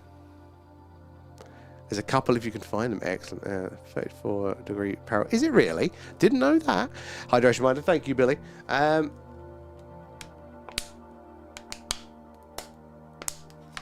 It's nothing. I heard when they had the SR-71 testing its radar signature, they didn't take into account the heat leaving a nice image on the ground, so the Russians saw its outline. That is about right. It's how you learn, isn't it? The hard way. And mould found at the site of the Chernobyl nuclear disaster appears to be feeding off the radiation. Anyone know more about this? I've heard about that one. That popped into my head when we was talking about this. Because, yeah, look, you know, life finds a way. Life starts to adapt to these things. If something is actually feeding off of, you know, the radiation there and thriving and cleaning it up, look, there's always a variation on it there. And just look to our Earth. And it's been the case again that the places around the Earth we think are too inhospitable. The more we look and the more sensitive our equipment we get, the more sorts of life there is absolutely everywhere. So why would the universe be any different to us here on the Earth? I'm just going to quickly spin that camera around to see if we can get past that little last bit of cloud. It's not much. It's still a little bit. There's a little bit in the sky here. But let's put the tracker back on, because I know Raph loves the tracker. Rodney, how are you doing there? And Roger, tracking device misses it. Yeah, it does. It's a bit hit and miss. There we go. Got to let it have a sulk. It doesn't like brightness, doesn't like variation, doesn't like cloud. You got to keep your eye on it. It's good to start a look, but try and remember that. Joseph coming in with the gifts, thank you for that. Yeah, it's good to get an idea for movement, but it's not fully reliable yet. We're working on it. At half the speed of light there, they can get to somewhere like Ross 128b in 22 years, and 11 light years away, which was said to be one of the most promising planets in a habitable zone. Oh, MJ, that is awesome to know, because Ross 128, I think Ross 128 has also been given us potential SETI signals, anomalous signals that look like to come from there, unconfirmed, because like all signals, they never bother to double check in a reasonable time frame, but quite possible. I heard today as well, and I haven't fact checked this, so it could be wrong, guys, but it fits in with the other stuff that I do know to be true. But our closest neighbour, Proxima Centauri at 4.2 light years, we know that there are planets around that in orbit. We think 2, possibly 3 have atmospheres, and as far as we know, the facts of this come out, I say the facts, this is the bit that I haven't checked, so I don't know if this is locked on, but it'd be cool if it is, that actually Proxima Centauri b is Earth size, Earth mass, Earth temperature, but what I do know is we know it exists, we know it's a rocky planet, and we know it's got a very good, strong atmosphere. So if the others are true, and that wasn't just bullshit, that is interesting, because having planets like that close by, very, very strange indeed. You know, lots of possibility for life there. Not meant to say what. I wonder if it glows. Marcus, evening. How are you doing, Marcus? Good to see you there. It must glow green. Well, maybe, but sometimes, you know, that's just the visible light part of the radiation, isn't it? A lot of the time, you know, we don't see it.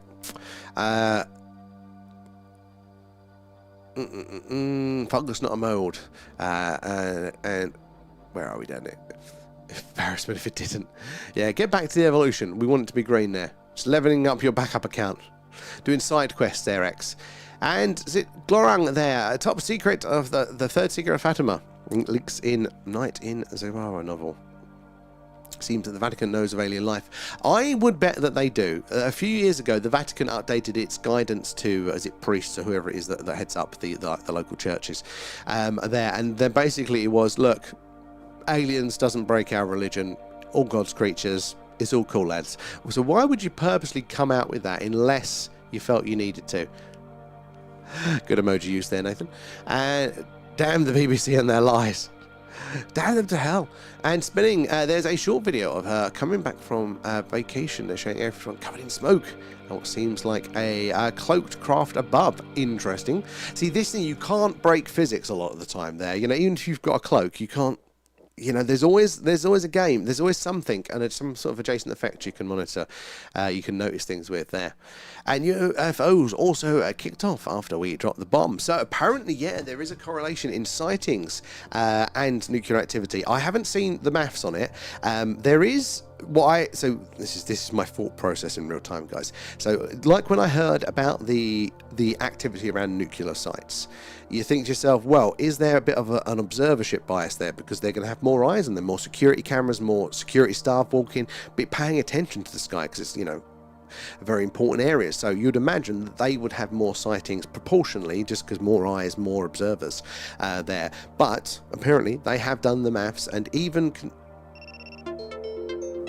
oh, for fuck's sake, TikTok. Sorry, TikTok, it's having a bit of a sulk tonight. No idea why. But I think that is our internet problem rather than TikTok, sadly. So hopefully the tube isn't too bad for you guys. But yeah, but no, apparently they've done the maths, and it isn't just an observer bias. That always does play an effect. But apparently there is also just a lot more sightings around those areas as well, which is pretty cool to think. So maybe it is true in those ways as well. Around with the bomb, you know, maybe it was, you know, you had modern UFO era, so more people were paying attention to the skies looking to see ET, but maybe they were drawn in by our activity there, especially if they are interested in those physical locations, those bases and stuff like that. It would make sense, wouldn't it, that they're more interested in us as a species when we started slinging those things around there. And wasn't a crash in South Africa or somewhere at a school there? Didn't they believe they had contact? So there was, I always forget the name, Spaceworm, there's the aerial school, and there's another one, I always forget of what it is, Westall school as well. One of them was Australia, one of them was South Africa. Both very similar experiences. Kids playground, see some UFO over the trees, apparently it lands, aliens get out, and apparently telepathic communication as well there. The kids have maintained their stories ever since. All the 1909 sightings of after a solar storm. Ah, okay. So that interesting, right? Was it again similar sort of things? Because you'd think if it's after a solar storm, maybe there's a cause and effect with like of an organic explanation around that there. That specific fungi is a kind of mold. Oh, that's the one you said.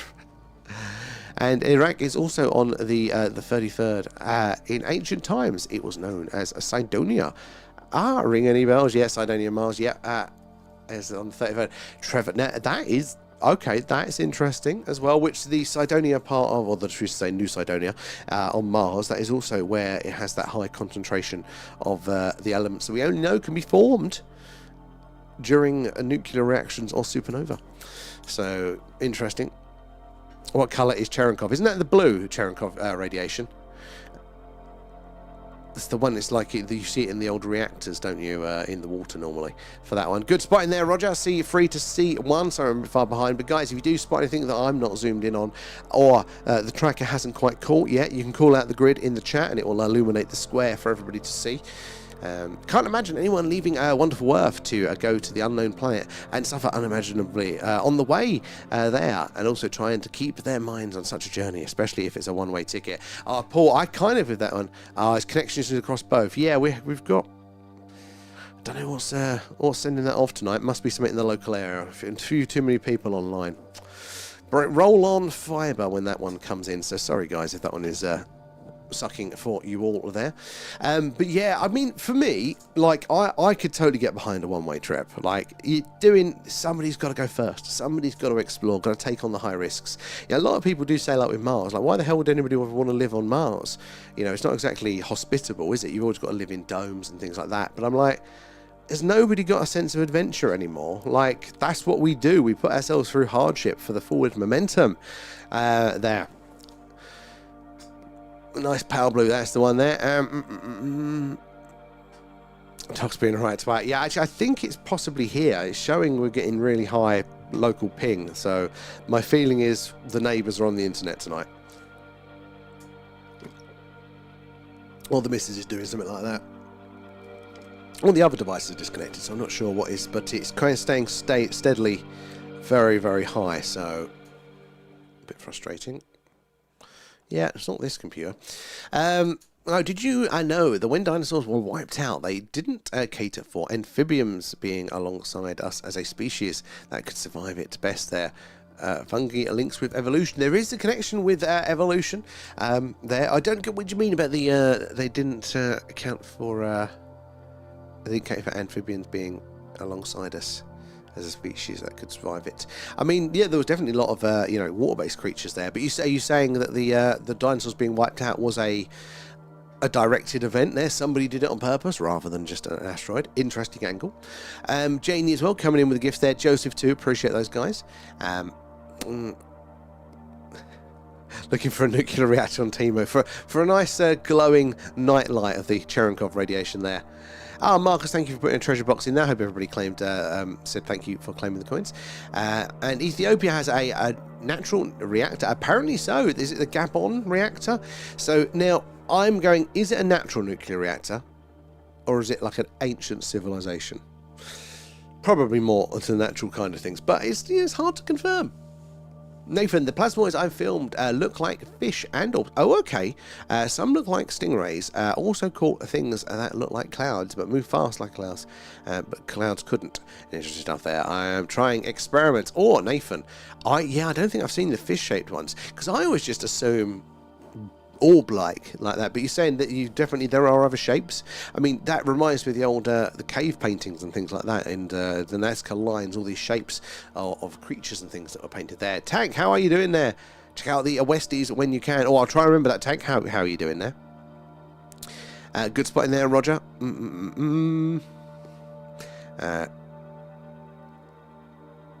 are we?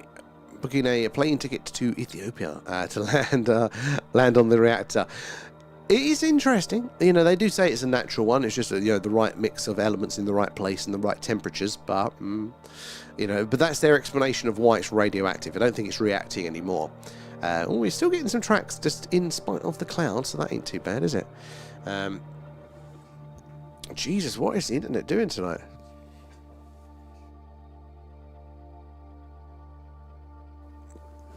Piece of crap. Apparently whoever controls Antarctica controls the Matrix there, whatever that's supposed to mean. I'm a big fan that there's going to be a lot of interesting stuff under the ice there. A lot of interesting stuff. I'm going to change the settings on that because that's a bit ridiculous, isn't it? Hold on, let's change it up. There we go. See if that helps us get some more accurate tracks, or is that going to... That's made it worse.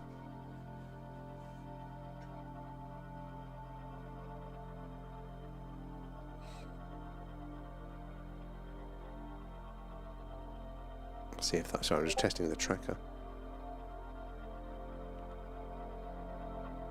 No, it doesn't seem to be making any bloody difference to that. Yeah, it seems to be, the internet seems to be really having a bit of a shit fit tonight. Sorry about that one. Yeah, where are we? Down here. Apparently, yeah, there is. They do claim, doesn't it? One group claims to have the Ark in Ethiopia. The Ark of the Covenant, I think it's talking about there. Yeah. Hey, Jolly, how are you doing there? Not a mirror face base. It's not a land-based one.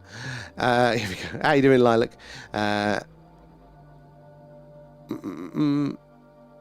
Mute the talk and listen on the tubes. If it's having a sulk.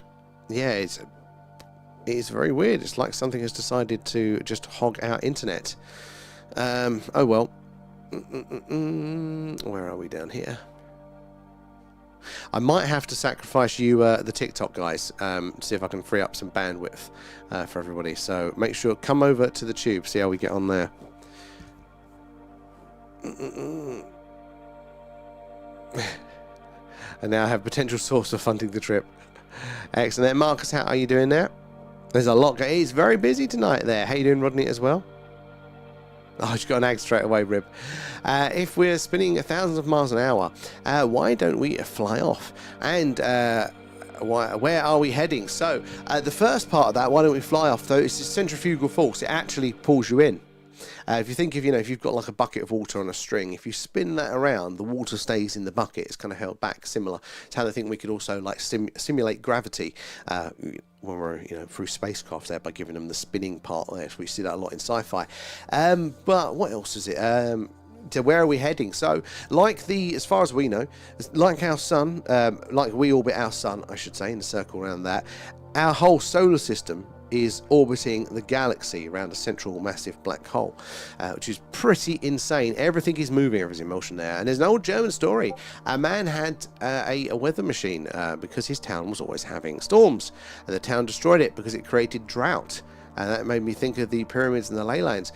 Interesting, but it's a very perfect, I think, analogy for stop fucking around with very complicated natural processes. Like, I don't think it was a coincidence that last year, guys, the UK government announced that it allowed or permitted more cloud seeding, essentially, to get more cloud coverage to kind of combat the effects of global warming. And the next week, for the next 50 odd days, I think it was a record, solid cloud cover over winter, pissing of rain all the time, flooded loads of places, right?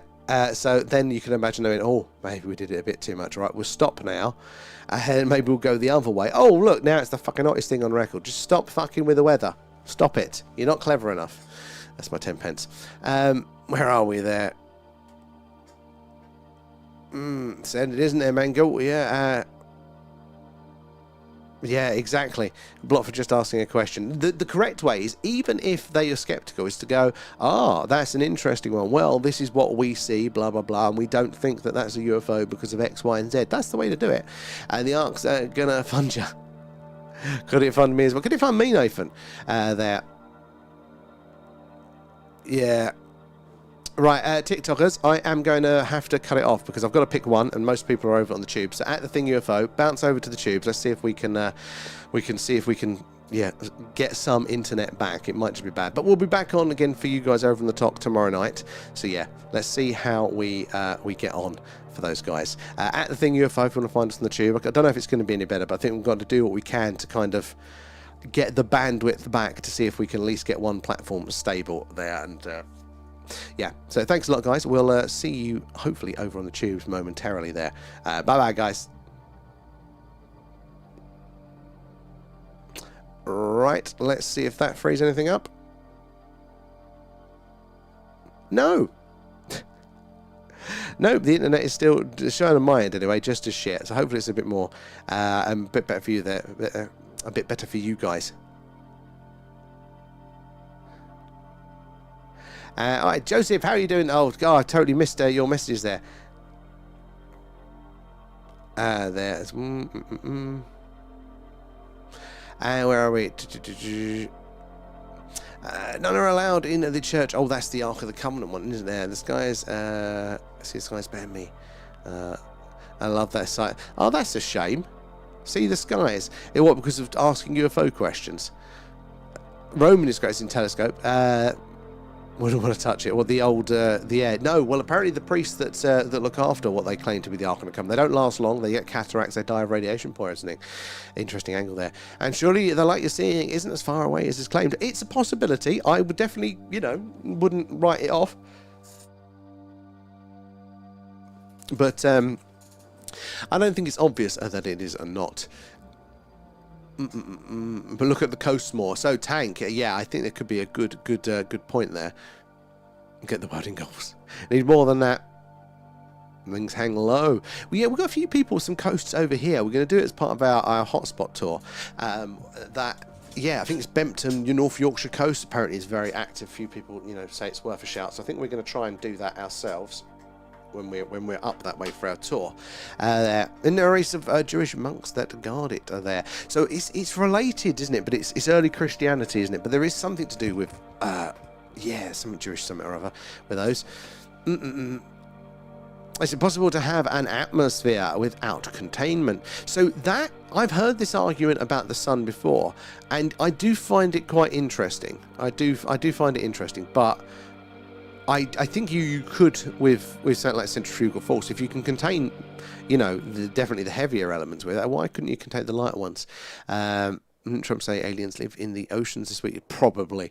If your news don't sound right, but hey, it's word on the street.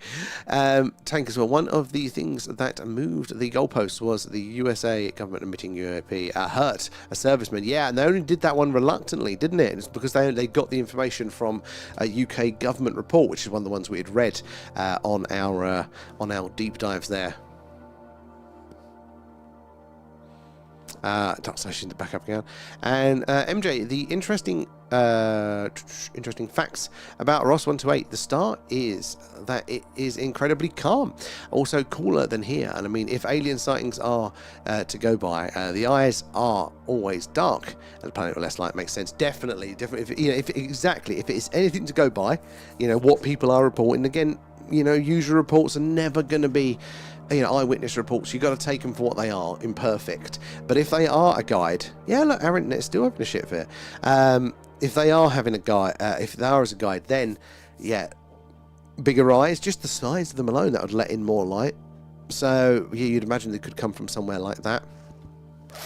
That was the Rendlesham one, wasn't it? Was it John Burroughs, their tank? And it seems like half of Nevada is on fire there, according to the wildfire tracker.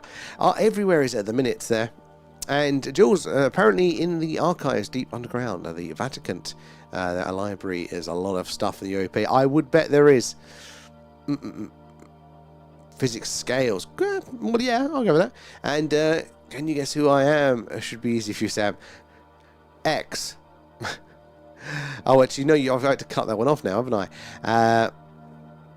Love your emojis there.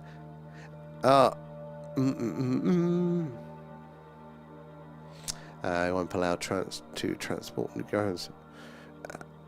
So a lot of activity there. Who's out there?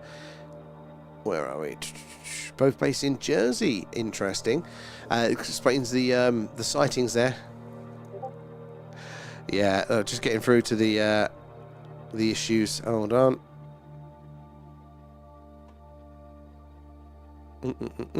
Are we back over for you guys?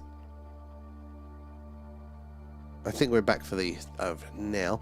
Just started an audiobook called New Science of Heaven by Robert Temple. I've heard of that one referenced a lot, and apparently there is a plasma cloud between Earth and the Moon, which they reckon could be alive. Very interesting. Oh God, yes, I've heard about this one. I think that's in a Lagrange point as well. The one of these sort of like gravitationally interacting point, and it's just a lot of plasma. Oh, what was the reason they thought that could be sentient now? That is interesting there. And on the Moon, 12 disciples of heliocentrism, but they landed on it. And then you go clubbing, and them flashing lights make it look like people are freezing. So that's what it's like. Where are we? Tardigrades become more resilient to radiation as well. That's interesting. Are we still getting? I'm going to quickly skip ahead to. She was fighting. Well, that could be the other explanation for it there with the pole stuff. That is interesting stuff. Yeah. If they have technology which is advanced enough to get here, then they probably know what we get up to as a race of humans there. And let's be honest, it wouldn't be like giving matches to a child. You wouldn't. That I think is a good argument for it. Like, a lot of people talk about free energy, infinite energy, and if they were able to traverse these distances, that is something they probably would have had to have cracked. But they're going to come here, they're going to give us the free energy, and all the big bad oil companies are holding back the free energy from us. I don't think that's the case, because I don't think we're responsible enough for free energy. Like, what would have happened if we had gone back in time and given nuclear weapons to, the feudal period with all the kings, the queens, and the tribes? There would have been nukes going off left, right, and bloody centre. Like, we weren't stable enough to be able to handle nuclear technology, and that's power and bombs. And the same would be true of infinite energy. It go boom. That's also what energy does. So if they did land here and went, hey guys, look, infinite free energy from this box, what do you think we would use it for? Even if not all of us would. So I think that's a good explanation for it there. Have a problem there. And Emilio, how are you doing there? And Jane as well. Ticks off playing out. You've made it over. So hopefully it's going to be a bit better for you. But let me skip ahead actually to read you guys to see if it is. There. Seems to be better now. Thank you guys. Right, okay, I'll go back up to where I was in the chat then, just to confirm. Oh my god, I'm a little bit further than I thought. There we go. Yeah, my little meter's saying it's still bloody crap. And Jolly, weather has nothing to do with the pole shifting, and how can the geodynamic pole be a shifting? So, well, it's to do with the internal magnetic core and all of those angles and stuff like that. I have no idea really how that all stuff works, but apparently they've tracked it for years, and you know, even in the geologic record, it seems to have been doing that for tens of thousands of years. But it would definitely affect the weather in some way, shape, or form. The weather is a very complicated beast. A complex system interacts on many fronts. Tank, how hard to get on Rumble? You know what, I've not even tried. We tried Kick for a while, but we just couldn't see anyone. So the problem we've got at the minute is like with the internet, it's rural internet, so it's just not very. Now it's calmed down, so no idea. Is that hit a time limit? No. So yeah, sometimes it just goes. So yeah, more platforms equals more connection that we don't need. It's difficult to get on. And how I've watched hundreds of documentaries and films about UFOs and aliens. It's hard to know what to believe, and some say that they are really nasty and hurt us, and I say they are very loving and benevolent. Who knows how? Who knows exactly? We're all trying to solve a very complicated problem with very, very, very limited data. So I'd always be skeptical of somebody that thinks that's proposing an option that is exclusive. You know, they're all good or they're all bad. I think if we just look to our data point of what is going on here on Earth, and it is zoom mode activated. This one got lost on the tracker. Keep an eye on this one. But yeah, there are different sorts of species. There's predators, there's prey, and there's everything in between. You know, why would the universe be any different? Why would there just not be a mix of things? Jane as well, the tube's playing up as well. Not as bad as the top. Hopefully it's sorted itself down a bit now. Some type of NHI guiding this planet. And we get visitors on occasion. So I think the extraterrestrial component, the visitors, I think could be, you know, so I'd feel that it's going to be more occasional rather than, you know, the bulk of the phenomena that we see. I imagine something else is coming into play for those.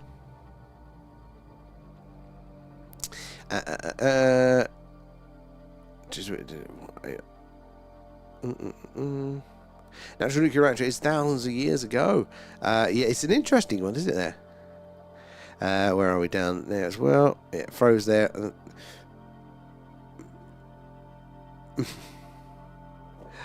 And James, well, I can see the what's going on there. And just scrolling down here. Oh, maybe we're in a solar storm there, Trevor. That could be, because I always forget to account for those things. Have we got anything coming up on our wind speed there on the sensor dashboard saying there's anything? Because, yeah, it's going to be things like that could affect it there. So, too, they have...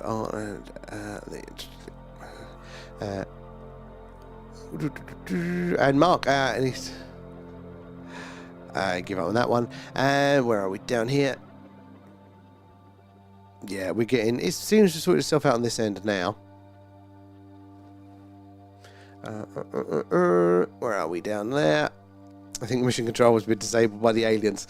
Yeah, more for the amphibian evolutionary line prior to ours. If we aren't the first, rather than reptiles, amphibians wouldn't leave bones. Harder to track the evolution. Oh, MJ, that, yes. Now, that is very, very interesting.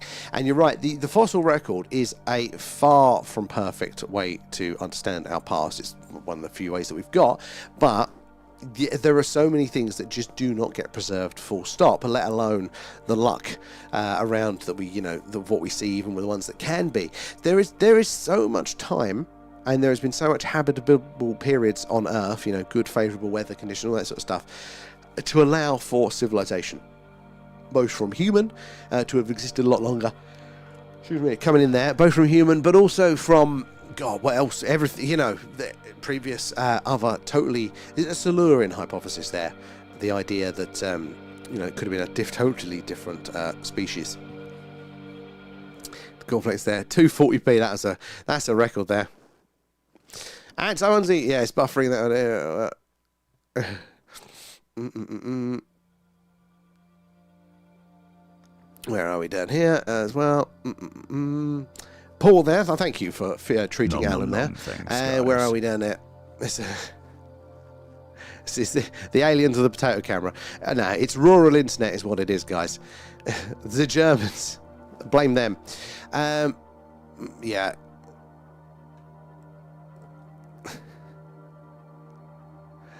Where are we down there? Screenshots of my suspicions for where the old S4 site are in the Discord. Oh, excellent. Never mind. Let me check those ones out there. Scooby, it's your fault you just logged on. We'll blame you there. Yeah, well, actually, you might be a good luck charm. You might have cleared it up. It seems to be a little bit better now. So, oh, never mind. So that's not where old Bob Lazar said it that he thought it was it? But that is definitely worth checking out there.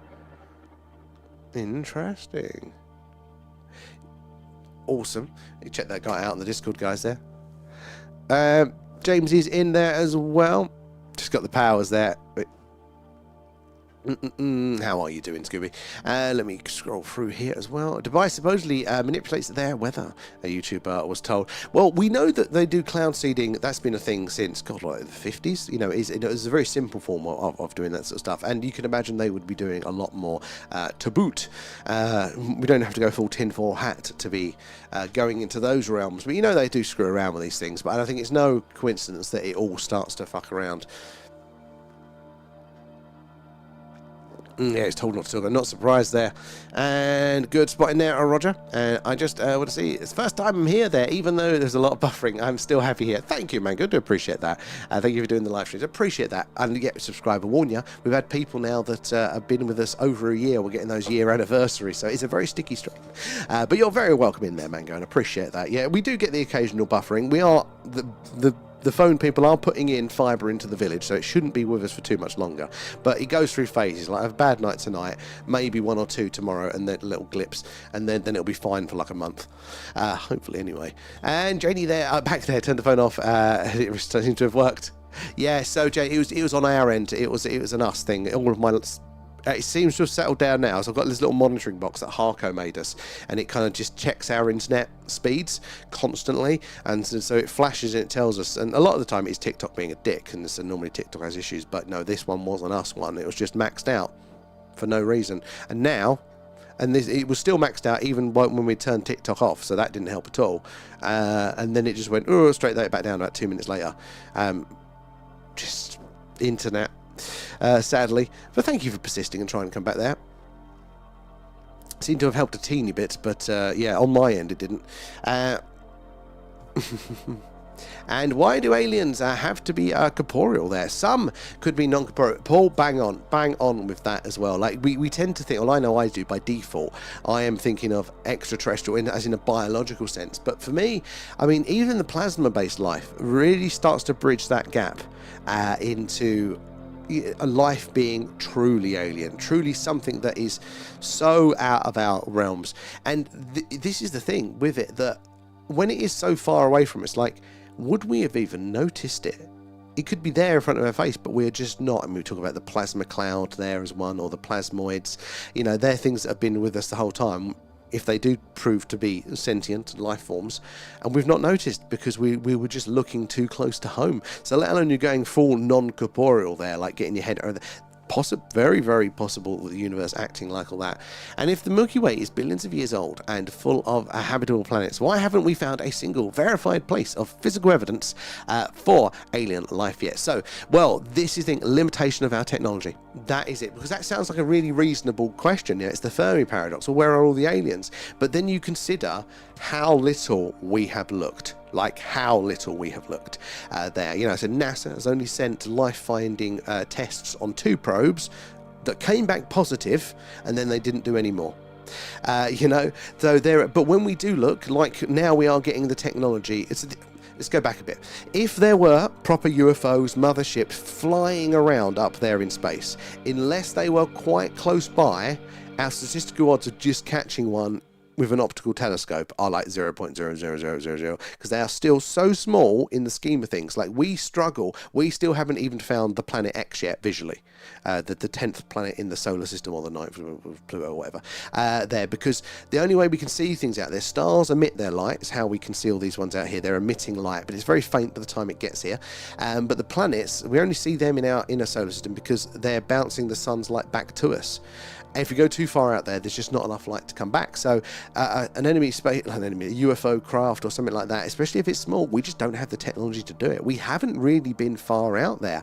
But when we have, like I said, the NASA probes to Mars, there is full-on positive test results. We've got the orbiters around that and the moon, and if you actually look at the photographs, there look to be interesting shapes, structures on the surface there. Again, we need to go and to visit them and to confirm if they are what we, to be anomalous there. But there's all these tantalizing hints, and we are just on the cusp of being able to now, as a species, with our modern telescope technology, of like zooming in on one of these stars, like this one right here, and observing the planets that orbit that star. But as those planets orbit the star, being able to analyze the atmosphere of those orbiting planets. And so far, the ones we're looking at, they look to have, not all of them, but a lot of them look to have gases that, as far as we know, can only be made by life here on Earth. It's not that the equipment isn't sensitive enough to confirm it. It's an early result. It's a hint. It's an indicator. But it's looking like a lot of them have those gases. So again, as soon as we start to actually look, there is these really tantalizing amounts there, like the alien radio signals. There's a lot of anomalous radio signals we can't explain. I think we just... The reality is that we just don't have the technology to, or the resources to confirm it yet. And June Co there, how are you doing there? Just found you by chance there. Love this stuff there. And please explain to me what everything is so I can stay and enjoy it. Oh, June, hopefully you're still with us, and I'm a bit behind in the chat. But I'm glad you found us. Where in the world are you joining us from? So, this is a live Skywatch. This is a camera about 10 metres in front of me in my garden looking up to the night sky. And we're currently live from Wiltshire here in the UK, which is right in the heart of crop circle country and just down the road from Stone Henge. So, lots of weird stuff in these skies over the years. And it's nice and clear. We're seeing lots of movement. These little dots that we're seeing on the screen at the moment, for example, on this one here, Zoom mode activated. We need to observe them. We need to see them do something strange. We need to see it stop dead, shoot up for speed, change its course or trajectory, because that will tell us for sure that it is something more anomalous there. It will tell us that it is, not a man-made satellite. Until then, though, it is statistically most likely to be just a man-made satellite. So we've got to keep our eyes peeled as we're doing all of those. Should we spin the camera around? Let's see what is all the way over here. You never know if there's going to be a better patch of sky until you point the camera. But yeah, where are you joining us from tonight? This is alright. Hold on, the tracker's having a sulk because I've moved it and it's detecting the motion. There we go. Oh, I tried to get that one. Come on, you can do it. It's got one. Anyway, there we go. Don't fully rely on the tracker. It's alright now. Thank you, Kate. We have treaties since the 70s there, not to change the weather. Now, that would make sense, because weather is one of those things, isn't it, that you fuck with it for you, it fucks with it for everybody else. There. And they were looking for signatures, weren't they, in the rocks, if advanced could have happened prior to us. Advanced life could have happened prior to us there. And notice 2 points in time, 56 million years and 52.5 million years ago, well after the dinosaurs' extinction. Oh, I'm not sure on that one. So I've heard that, generally the... would we know if there was a civilization before us? And essentially, there's not going to be much evidence. The only thing would be certain types of radioactive material would survive, and it necessarily wouldn't survive in its shape, but just it would still be radioactive. So that would be like some of the only clues. And then we look and we go, well, there are places that are anomalously radioactive still. So maybe. But yeah, what did they think about those 2 points? That's interesting. And if an alien species had millions of years of evolution head start there, would they even perceive us as intelligence, or just the equivalent of ants? So probably the equivalent of ants. But would we even perceive them? If they're so much more far advanced than that, are we just going to go magic or weird? That's... yeah. How you doing, Pierre, as well? Oh, low yield from Cornwall. Love a bit of Cornwall. We've got a few places in Cornwall that are going to be on our hotspot tour. A British actor. Not a good one, though. Is it... what's his name? Say, Alan Partridge actor. What is his name? Coogan. Steve Coogan. I don't think that a more intelligent species need, as millions of years advance, they could come into existence simultaneously as humans, or even later on there. Theories. Mango, no, that's cool. There are different theories around all of this. Maybe. It depends if they're going by evolution as we understand it. So, they would probably need a similar amount of time to go through a similar amount of steps, there. But there are theories that, the universe could form brains spontaneously. Just like floating brains out there. It's Boltzmann brains is an interesting sort of thought experiment, basically. If the universe is infinite and everything that's infinitely possible could happen, could there be brains out there that don't realise that they are just brains? And it's a weird one, but look, our understanding of intelligence is based on our biology and similar biological species. But if, as Paul was mentioning earlier, something non-corporeal, or if we're talking the plasmoids, plasma life, that's a totally different rule set. How does that evolve into life? Does it evolve into life? Does evolution not come into play? Is that just a biological trait? It is very interesting. The rules get totally thrown up in the air because we have non-human intelligence here with us on Earth anyway. We've got dolphins and all sorts of other whales, all sorts of other intelligent creatures already. But plasma-based non-human intelligence, again, it isn't biological. It is a total game changer there. Fairly sharp image. It's probably not good though. How are you doing tonight, Barrett? How likely is it that alien life would be carbon-based there and depend on liquid water rather than evolving from completely different chemistry? So, good question. I don't know. I've seen some very interesting papers that say basically these are probably going to be the most likely due to partly abundance, but also they seem to be the best at, water is the best solvent for X, Y, or Z reason, so maybe evolution would always prefer this balance. But also the universe is made of different things. If it's possible, it's rolled the dice, I would imagine, out there somewhere. I love it. Great response. Mango, it's what gets my brain going. It's all of your awesome questions, so I love all of them. It's the slow nights I struggle because it's when you guys come in with the awesome knowledge that you're willing to share, and yes, all of the awesome questions there. So keep asking away there. And silicon-based life forms, definitely plausible. There's nothing that would prevent it. In fact, they think that life on Earth could have, it could have, well, this is two separate things, but very similar. Life could have started on Earth twice, but it also could have become complex twice, but from one strain.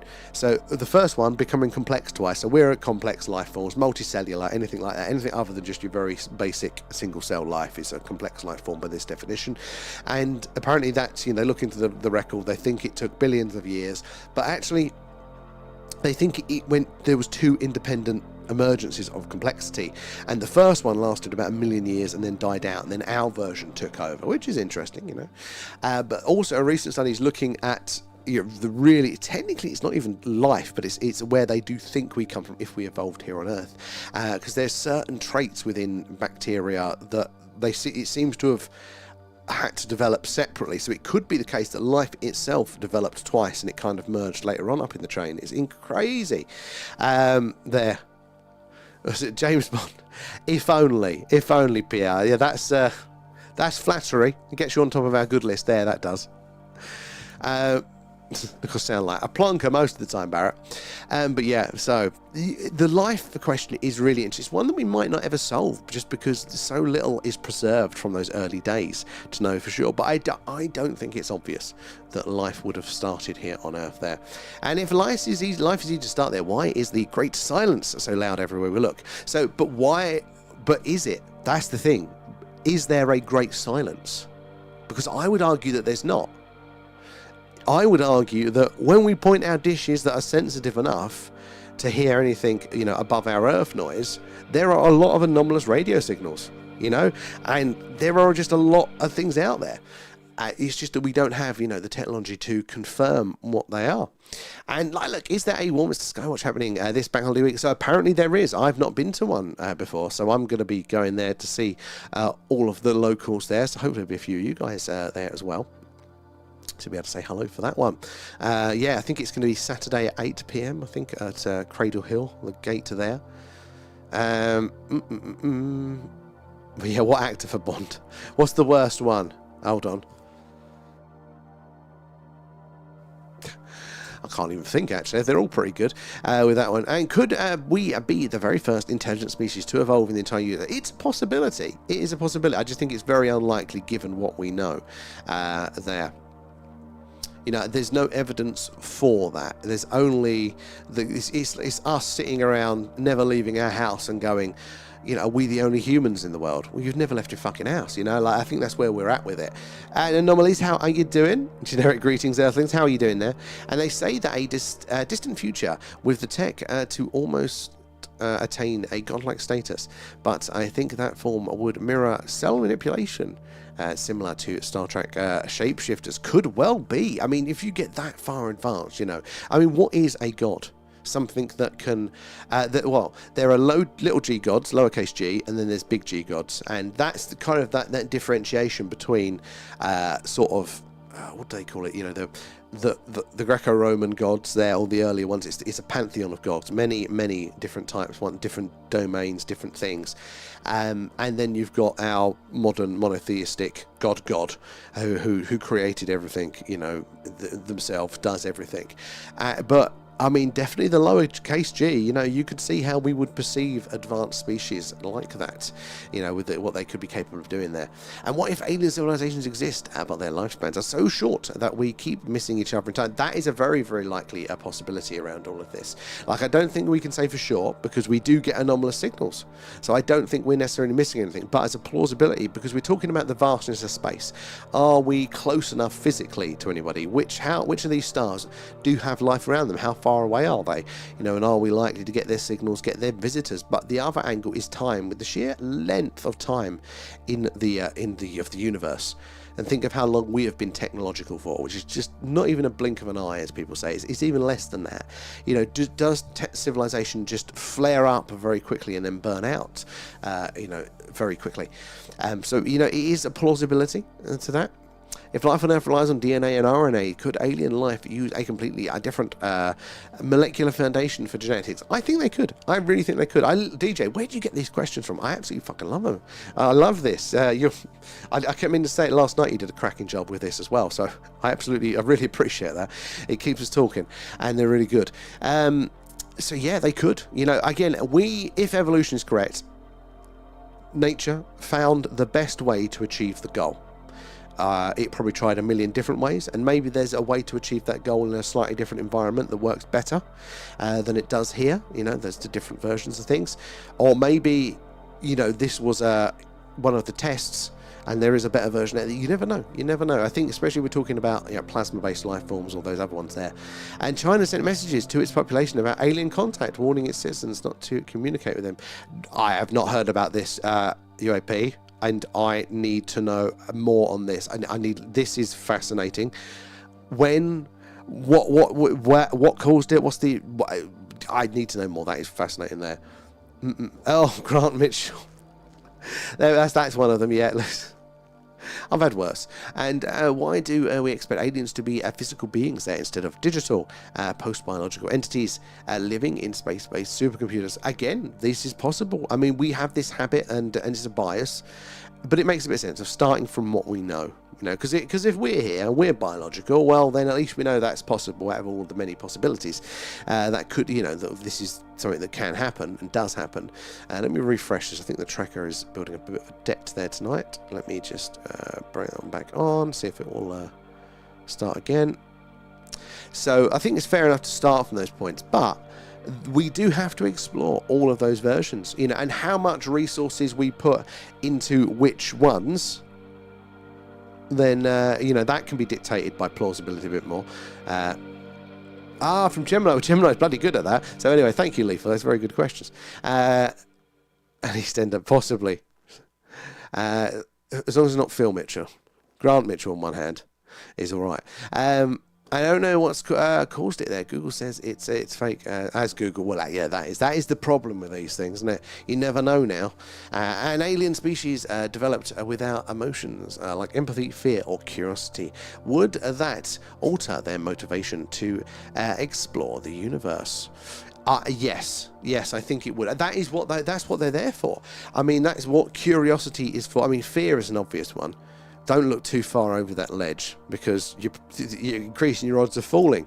But also curiosity, like what is over the next horizon? It's like, no, this valley, this is bountiful. This, our crops grow here. There's water. Why would we never need to leave it there? But yet there's always one fucker that wants to go, I'm just going to take the sheep over this hill. Just going to have another look. And everyone's going, no, stop fucking around. Just come back. How it here is lovely. But, when something happens, that environment changes. Thank God somebody has had a look over the hill for the next sort of thing there. So we have all these emotions for reasons. There are purposes for them, evolutionary speaking. So imagine it'd be same if the rules of evolution apply to biological life forms. I think they would there as well. Whether they have the same degree, whether they're more one way or the other, maybe they have new emotions that have evolved with them there. Rosa Cute, how are you doing? Good to see you in there. Where are you joining us from tonight? And could alien life exist as a unified hive mind, making individual identity or personal choice completely alien to them? Yes, but it doesn't necessarily have to be in the way we think, of literally connected there. I think the ultimate progression for a species, even a culture maybe, but a species overall, is going to be to homogenize. So if you think why we have different species, they are to navigate different environments, different situations, and think of how diverse Earth is for temperature, for weather, altitude, for all of the variations there. That is why we have those different species adapted to all those different things. But even within the species, we have different sort of cultural adaptations. We have different sort of genetic adaptations, different traits that persevere through some races and things like that. But then even within individuals, you have temperamental adaptation there. That is why you've got your aggressive friend, and you've got your ADHD friend who's always curious there, and you've got your compassionate friend. Again, it's an evolutionary roll of the dice to be adaptable to everybody's individual experiences of the world. But as technology advances, the more level the playing field is. In the same way that, with more energy, more of us can heat or cool our homes, keeping us at what we like to be as an ambient temperature as humans. We level that playing field. The internet does that as well for communication, spreading ideas. But cars, bikes did this as well. Just because your local town didn't have much job opportunities, now you can drive. You can drive 2, 3, 4 towns over. You can commute to work. You could find something that fits you better. So technology, energy, all of those things level the playing field. So once the playing field is more level, you don't need bulkier, taller people, or skinnier people, or aggressive people, or curious people, because there's less variation, which I think is exactly what we see with species like the Greys. I think that is where you draw that one to its evolutionary end. They're all the bloody same. They think the same because their experience is the same. They don't need, in fact, it becomes a liability to have people that think differently, but it's a liability until even for them it changes. Then you need them to think differently there. Hundreds of questions they're going to throw at you. Oh, Lethal, you're doing a bang up job with that. So I do, especially if it's quiet. I appreciate them there. Shut my eyes on the sofa just for a second. How you doing, Liberty, there? Probably some well-deserved rest there. If an alien civilization operates on a timescale much slower or faster than ours, could we pass right by each other without recognizing either as alive? Well, definitely from a distance. Again, animals and plant species, how we feel, how we experience time as individuals is not necessarily the same as time as it clicks through. There are definitely possibilities that alien life out there just operates much slower. Maybe they operate on 1,000-year, or it's equivalent of our day there. So it's definitely possible. And the digital world thing, I agree. There's another what if too. Like, what if there are 4-dimensional beings that they created this 3-dimensional existence, kind of like the Matrix, explains the things we see. So MJ, yeah, definitely. I mean, we create 2D. And we do try and 3D, but they're technically not 3D worlds, aren't they? When we're doing digital, how that displays is a different sort of thing, isn't it? So we create those simulations, and if we can only perceive 3 spatial dimensions, how would we know of a fourth? You know, like we wouldn't be able to perceive of it. We wouldn't be able to perceive it. We wouldn't be able to hold the idea in our head. There are some fantastic stuff on that. I mean, simulation theory is interesting. I don't necessarily think we are in a simulation. I just think the universe, how it works, is actually more computational. That sort of stuff there. Don't throw things at Sam. It's not nice. Yeah, no, I like them. I think they're really good ones there. Most nice. And if a Kardashev Type 2 civilization could harness the full energy of its local star, why haven't we spotted massive megastructures like Dyson swarms in optical surveys? So, we may well have. There are lots and lots of stars up there that display strange behaviour, things that we just don't know what they're doing. Again, a lot of that is probably going to be natural. It's going to be a limitation of our technology, but at the minute, that is strange. We don't have the explanation. So, for example, the way we zoom into one of these stars here like that, it's the way that we know that they've got other planets around them is, if we're lucky, from our perspective, those planets will be in orbit that passes directly in front of the star. So what we see is the star. We don't see the black dot of the planet going in front of it. What we see is the oh, you're hanging stuff up. What we see is the brightness of that star dim ever so slightly. And so for a planet the size of Jupiter to our sun, that will dim the overall light coming out of it from this sort of perspective about 1%. So it's not actually a lot, is it? But that's how and if that dimming happens consistently, you know, an orbit every so often, you know, you can predict that. That's how we're starting to map those stars. There are other ways, but this is the main one at the minute, called the transitory method. So it's transiting in front of it. And again, that is also how we do the light structure of the atmospheres of those planets. So what was we saying about that one? Yeah, but what we're seeing with some stars, when we look, we are seeing some of these stars do a lot of 25% light dipping, and we don't know what that could be. How big that's too big really to be a planet doing that, and you can tell when it's dust clouds and things like that. So we see these dimming events quite a lot with around certain stars, and yeah, we just don't know what good explanations for that dimming is. There are some stars as well that dim into the 90%, and you're going, what is that? Something that's blocking it from our perspective. But what's really interesting is there is a cluster. I can't remember where it is. I have to see if we can point our camera to it at some point. But there is a cluster of stars all together. I know it's like 50 stars or something all together, that they're all displaying this weird dimming, and they're all clustered together. But it's not every star close by. It's every star of the same type, because again, different sizes, different temperatures, they all class them as different types, you know, because they're different, you know, all the different variations, but it's all ones that are of a similar type, and apparently it's the same type as our star, the sun, and we know our star can host life. So what would we do if we were becoming an interstellar civilization, going to neighboring solar systems and you know setting up colonies there? Well, maybe the other stars don't really support life, not long term. You know, maybe it's too difficult there. Maybe they flare too much. As the theory around red dwarfs, that's the most common. Maybe others are too bright and unstable in other ways. So we'd go to the nearby stars that are like ours, wouldn't we? And again, if technological, how'd you get your energy? Dyson sphere around the star. So maybe we're seeing stuff like that. Or like they're clones and aren't made to think. That's another angle. Yeah, that definitely fits the data on these things. Can anyone in the chat verify a US military record on a line? Or no, I don't think I could. Could super advanced ETs manipulate dark matter or dark energy to communicate instantly across cosmic distances? If those things are real, then I suppose there could be a way of doing it. I don't know if it would. You know, it's still going to be bound by the you know, the old the speed of light limits and things, I would imagine there. And Rich, how come you are in the chair, but on the sofa, and in the car, but on the bus, and on the bus, and on the bed, unless you get naked, and then you're in the bed? Oh, so you're not on the bed unless you're in the. Well, I suppose you get into under the sheets, don't you? That was there, but then certainly you should be in the bus as well, not on the bus. Rich, that's blown my mind a bit now. I'm going to be thinking about this one. I'm going to start doing, I'm in the train. See how that one goes there. And could intelligence evolve on dark ocean worlds there beneath miles of ice without ever discovering fire and metal tools or electricity? So as far as we understand, biological life would be very difficult to evolve.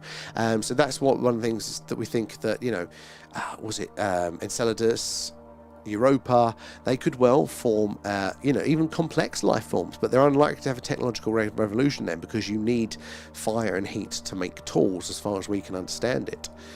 There's definitely a fifth dimension there. My ex-wife came from it, and I couldn't work her out. Very strange. Did like the portal open up, and she just walked out on that. Well, depending how many, you know, which form of science you want to go through, to how many that they think exist there. Love Gemini so much, better than Siri. Oh my god, I never even used Siri. The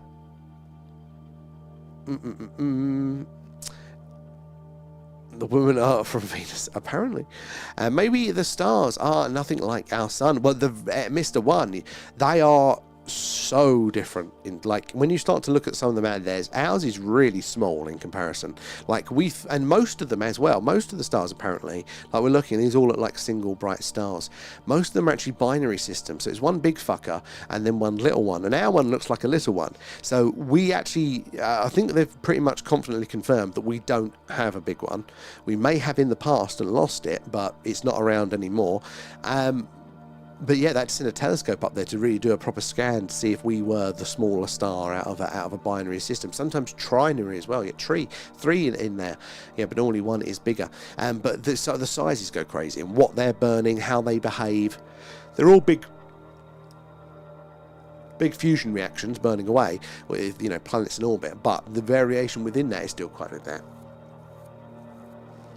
Oh, lethal, yeah, I've been getting used to that. I'm not a voice note person. I hate leaving voice. I hate the sound of my own voice. But it is now so much easier to talk to the AI just when you've got a question off the cuff. It's just too easy now for those things. And, well, Venus is close. She was out there. But Venus itself as a planet is close. It's weird. It's much closer than Mars. We like to think as Mars and Venus as being sort of twins, but the reality is that Earth, Mars, and Venus are all very, very similar. In fact, Venus is 95% the same size and mass as Earth, and it's much closer to us there. But you know, think of the differences there. You know, that awful atmosphere. You know, the pressures, the temperatures there versus what Mars is like, what versus here is like. But even so, the clouds of Venus still might hold microbial life. There are signs of that there. Dimming stars are the nightclubs for islands. Yeah, it's the pulsars. That's what they love, just dancing around there. And if a different species is here, they would have not used metals like we did, but carbon when it was more abundant there, and to not create like our industrial age went different route. Oh, MJ, actually, could well be. That ties in with somebody mentioned this off the cuff, and I don't know how true it is, but it fits in with this. And I think it's always interesting to raise that, you know, we think of, let's just assume that what we're seeing is, you know, the ET, little green men, metal spaceships coming from Zeta Reticuli, something like that. Now, Bob Lazar talks about as element 115 could be the propulsion, the fuel for the craft there, this weird element that seems to be able to bend time and space there. It also has these anti-gravitic properties. So if that's all true there, well, what would happen? We are assuming that these species are more advanced than us, but what if on their planet or within their solar system, element 115 is just abundant? You know, what if it is like our carbon? What if it is like our you know, silicon or something like that? What if it's just really easily available to them? So maybe they're not, you know, they've not advanced as much on the tech tree. You know, they didn't do an industrial revolution because it was just so easily accessible to them. They just went straight to interplanetary travel because they just didn't have, you know, the issues that we have in doing it. And I was like, that is interesting. That is a possibility. I don't necessarily think there's much else to but yeah, I mean, a lot is so subjective to us. A lot is so subjective to us there. And when did the stream come back? Penguin. So not long after, I think it was too much there. Our internet just sorted itself out. We did cut off the TikTok, but yeah, it seems to be a local sulking, sadly. Which when we get fibre, we'll never have. I'm so looking for it. It's meant to be this year, guys. It's meant to be this year. So we'll not only have none of that issue, we're also it's gonna be great. There's so much data we can play with there. We'll be able to also do the vertical for the YouTube. When people are watching the shorts and those lives as well. We'll maybe go back onto Twitch as well, but also possibly is it X now as well. We'll do all the platforms at once. I don't believe the main stream space theories there. It's all guesswork. So, Mr. Wonder-One, yeah, like that. I think we have to recognise that science is guesswork. But that's okay, because at the minute, the way it is that, the way science is communicated to us as individuals, from the scientists themselves, it is all like, we know, we figured it out, just don't question us. And that's not quite right, and that's not quite true. But also, science is a good tool. It's why we're all here tonight. So I've got all this kit equipment around us now because of science. So, we don't want to throw the baby out with the bathwater, but we just, I think what we need to do is just come back to that science is our best working guess currently, and never overstretch it. A lot of it is an assumption based on a measurement. There is so much around there, room to play with these things. So, I don't think science can ever laugh at anybody's theory ever, just because that's not how it works. They're doing their best guesswork. And theirs might be more likely, but it's not ridiculous to have counter narratives. It's just how far back in the chain of assumptions do you want to go with it there. So I think we need to have a healthier relationship with it. I really, really do. And if alien world orbits a red dwarf star, how would permanent tidal locking, having one side in eternal day and the other in eternal night, shape their culture and survival? Now, that is one of those things that you think like sci-fi TV shows could really go to town, and because I find it's those little changes, little change, but it's things like that which it's so hard to predict. You just go, oh well. They'd all live on the light side, or they'd all live in the bit in between. But the dynamics of how that affects it, and this is a total side ramble of how my brain works, but one of the nicest cities here in the UK, it's my favourite city, is York. And I was trying to figure out why it is such a lovely place. I mean, the people are great, there's so much to do there, it's an oldish city that is beautiful, but they don't have any of the crime issues, they've got loads of cool things going on, it's just everything ticks the box. And I came to the conclusion that because it's the only place with its surviving medieval city walls, there is this central ring around the city there that it's where all the tourists are, it's where all the action is. It's not massive, it's walkable 10 minutes up, 10 minutes down, and it's kind of like puts on that evolutionary survival pressure, so for whatever is in there, be it a shop, a pub, a bar, and therefore only the best survive. There just is no time for a JD Sports, there is no time for the real rough one there. The space is too highly contended, and it really just does this survival of the fittest. I mean, outside of that is still pretty nice, but you start to get into like normal nice rather than why is this super nice. So it's weird how certain restrictions can create totally different dynamics. Out of all of the cities I have spent time in and worked in across the UK, different sizes, different sort of cultural angles on this. There's some lovely, beautiful cities out there, and everyone's got like a really interesting thing, but as a across the board winner, it was an outlier, and that's what is that restriction. So how would being tidally locked, maybe the side, our moon is tidally locked, we see the same side, but it's quite common for bodies next to a larger body, if it's close by, like our moon's quite close to us, the gravity there locks it in place, so you always see the same side. So Mercury, I think, is tidally locked as well, always the same side, so you get one fucking red hot side, one freezing cold side. So what do those extreme dynamics do? I mean, maybe they do just live on that intertidal zone around the outside there, that where it's a bit of a twilight, it's just warm, but not too cool. And what does that restriction do? Limiting the scarcity of resources and life, therefore not having the same competition. It's an interesting, thing to put in there. And where are we as well? That's why they say women come from Venus, because it's poisonous air. And why is it that men come from Mars? It's just me and Charlie over on the Twitch again. Well, you never know. Maybe it'll do a YouTube. Because YouTube used to be the quietest platform for us. We only went to Twitch and to YouTube initially because, surprise, surprise, TikTok had it an update and sulked, and that's where we were mainly. So we had to do a backup, and it was always that's where we went, and it was always quiet. And then suddenly, when was it, like March or April this year, it just went whoo like that, and it's become the busiest one, which is great because we've met so many awesome people. And although I love our TikTok community, I hate TikTok as a platform. It is so bloody stupid there. So you never know, maybe Twitch will do the same at some point. And now we've got this customized integrated chat. I can actually bring in as many platforms pretty much as I want easily, and kind of mingle you all in together now. Yeah, especially if they developed a more telepathic way there, hunting the way dolphins do, and millions of years of progressing using waves in a way that we don't fully understand. Oh, just things that we can't even wrap our head around there. Twitch, it's like the gaming streaming platform. In fact, I think they did it first before all the others. I think that's where the streaming really kicked off with them, but it's mostly for gaming. But yeah, it's just the third platform. We were still doing that until quite recently, but I sacrificed it again because it was just Kate and Charlie on there. Yeah, it takes extra of the datas there. Like throwing the questions. Lethal, they're really good questions. They're really good questions there. And it gets the conversation going there. 6 weeks later there, and you're back. You sussed it there.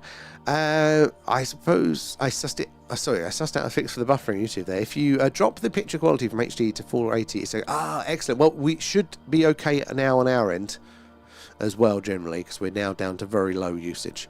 Yeah, this seems to be all right.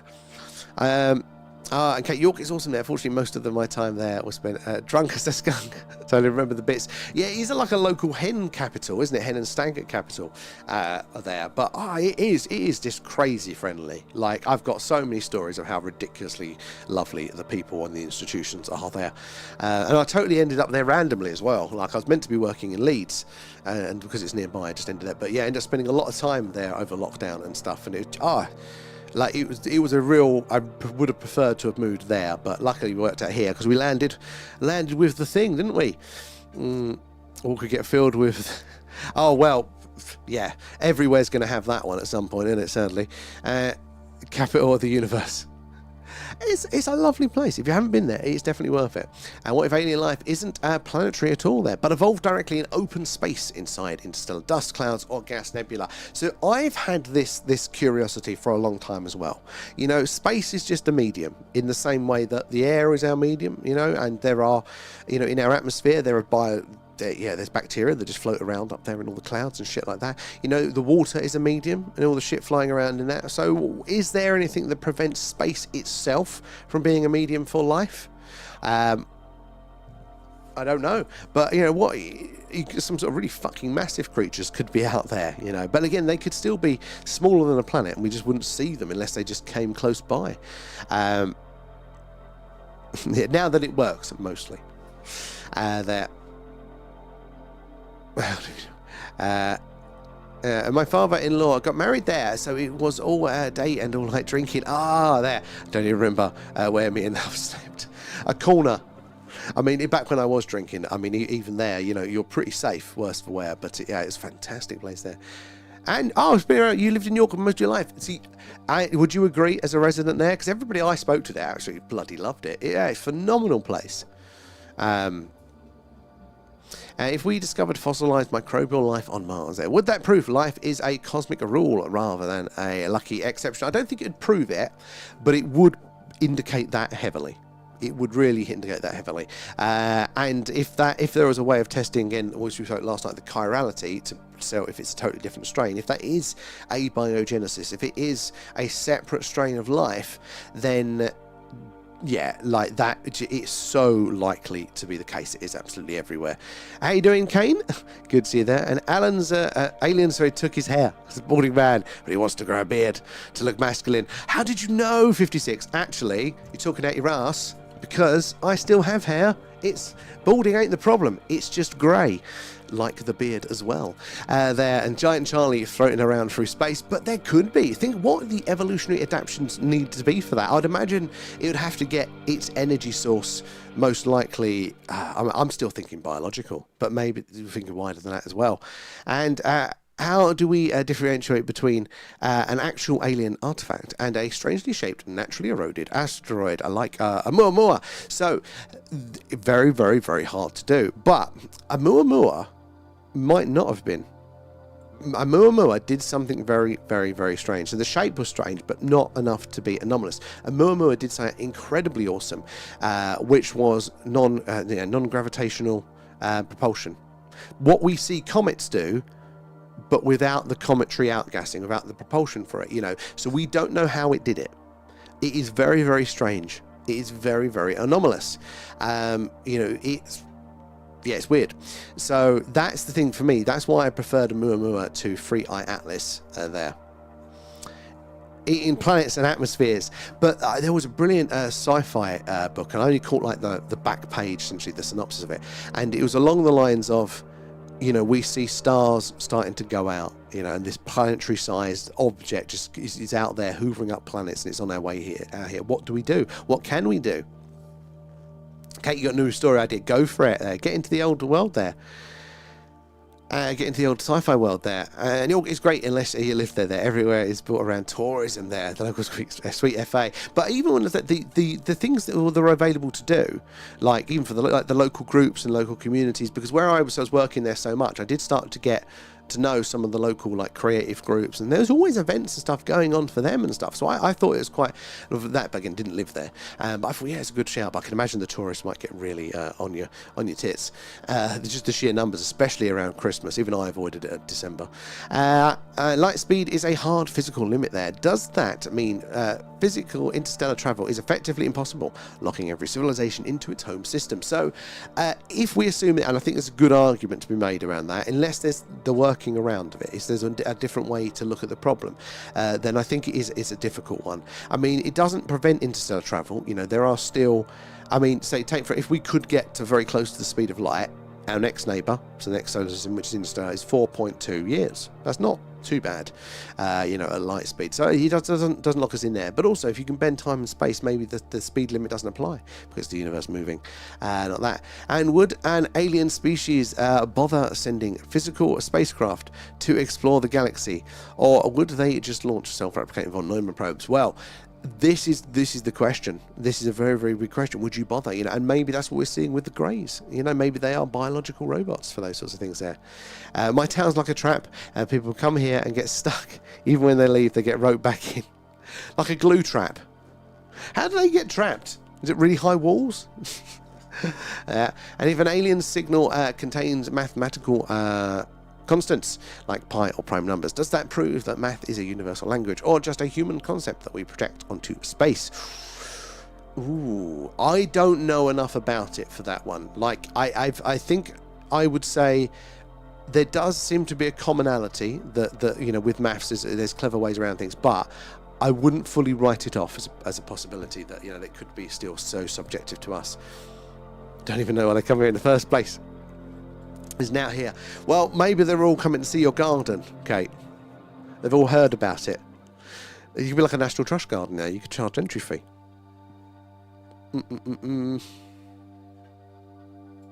Where are we? Down on here as well.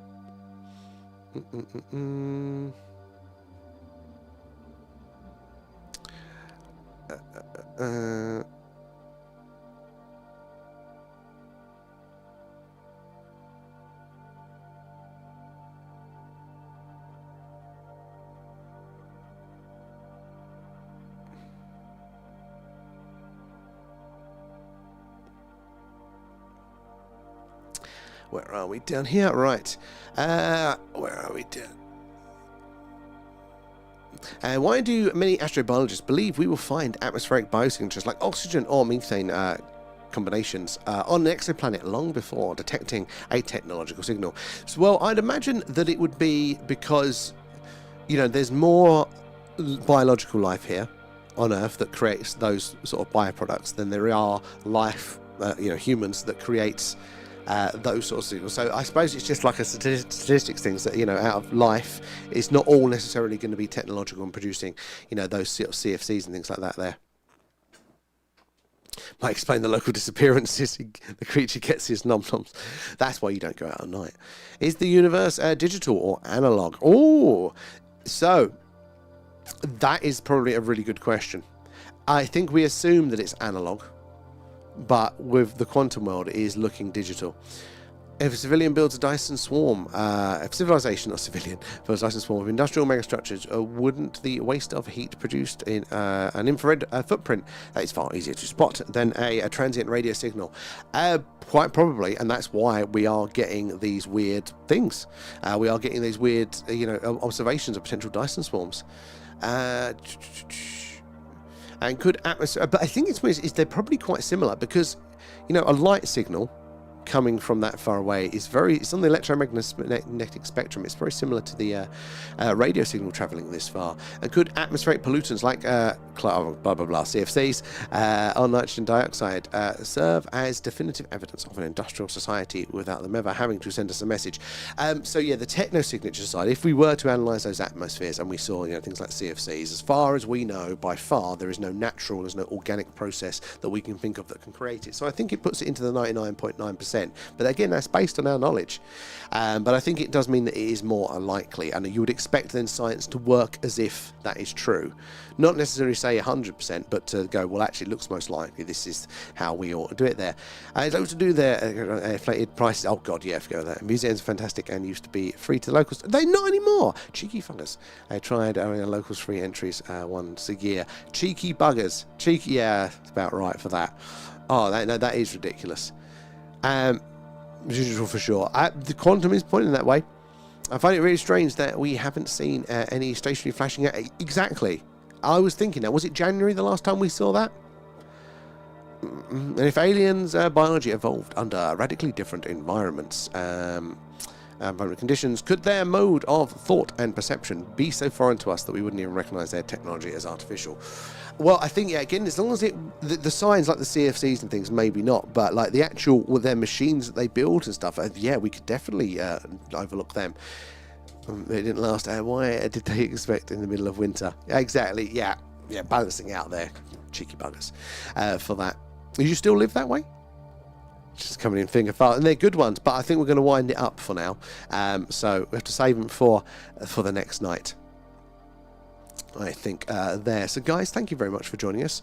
Let me check the weather for tomorrow. I don't know if it was going to be as clear as tonight. Make sure you're following, subscribed, whatever it is, wherever you are, so you can join us again tomorrow. But right, Monday night is lengthy clear spells. Yeah, so we should be on for another Skywatch tomorrow.